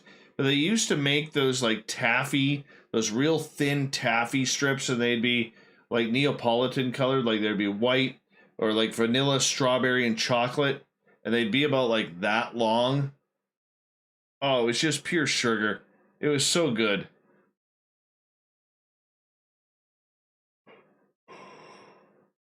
Hey, in America, if you go to Dairy Queen, can you still get your cone dipped in the butterscotch? Up here in Canada, you can't. They pulled that off the shelves a few years ago, but now they have one you dip it in and it's like blue cotton candy. It's really good. They do have wasabi Kit Kats in Japan. That would be great. I'd actually like to try those.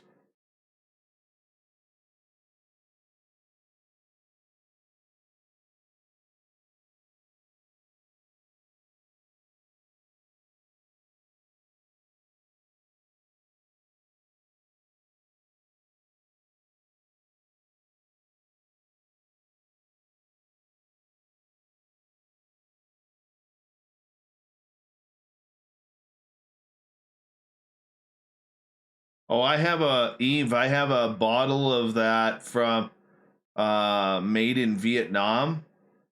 My dad got it for me for my birthday. This shit is hot.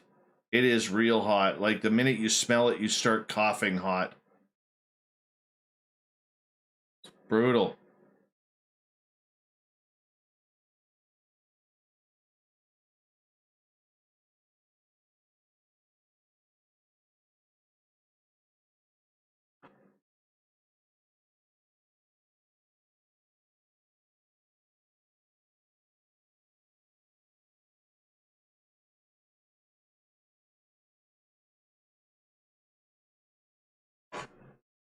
Okay, the one is done.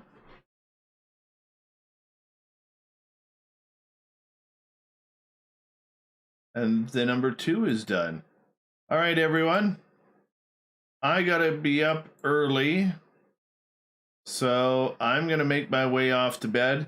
If you're a new listener to the show, thank you so much for checking us on out. And make sure you give us a thumbs up, hit that subscribe button, ring that bell thingy. I don't know what it does, but I think it's some sort of alert that we're about to come on live. What else can we tell you? Thank you to, to Fapster, Grendel, Jokes on You, and Cherie and Jules for the super chats tonight. Really do appreciate that. Thank you so much for that. That's just amazing that you guys do that. Tomorrow night on the show, it's the SOR Roundtable, final Friday of the month. So we're gonna bring in the panel. Right now, I'm waiting on a couple people, but it looks like it's going to be.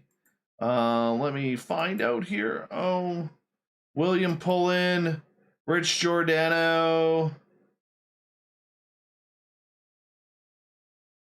Alex Mistretta.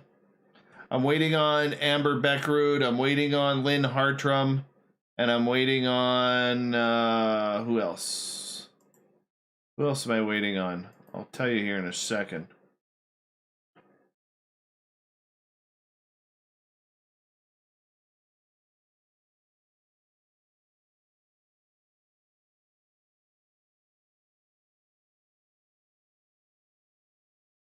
Oh, and Brian Bowden is going to join us as well.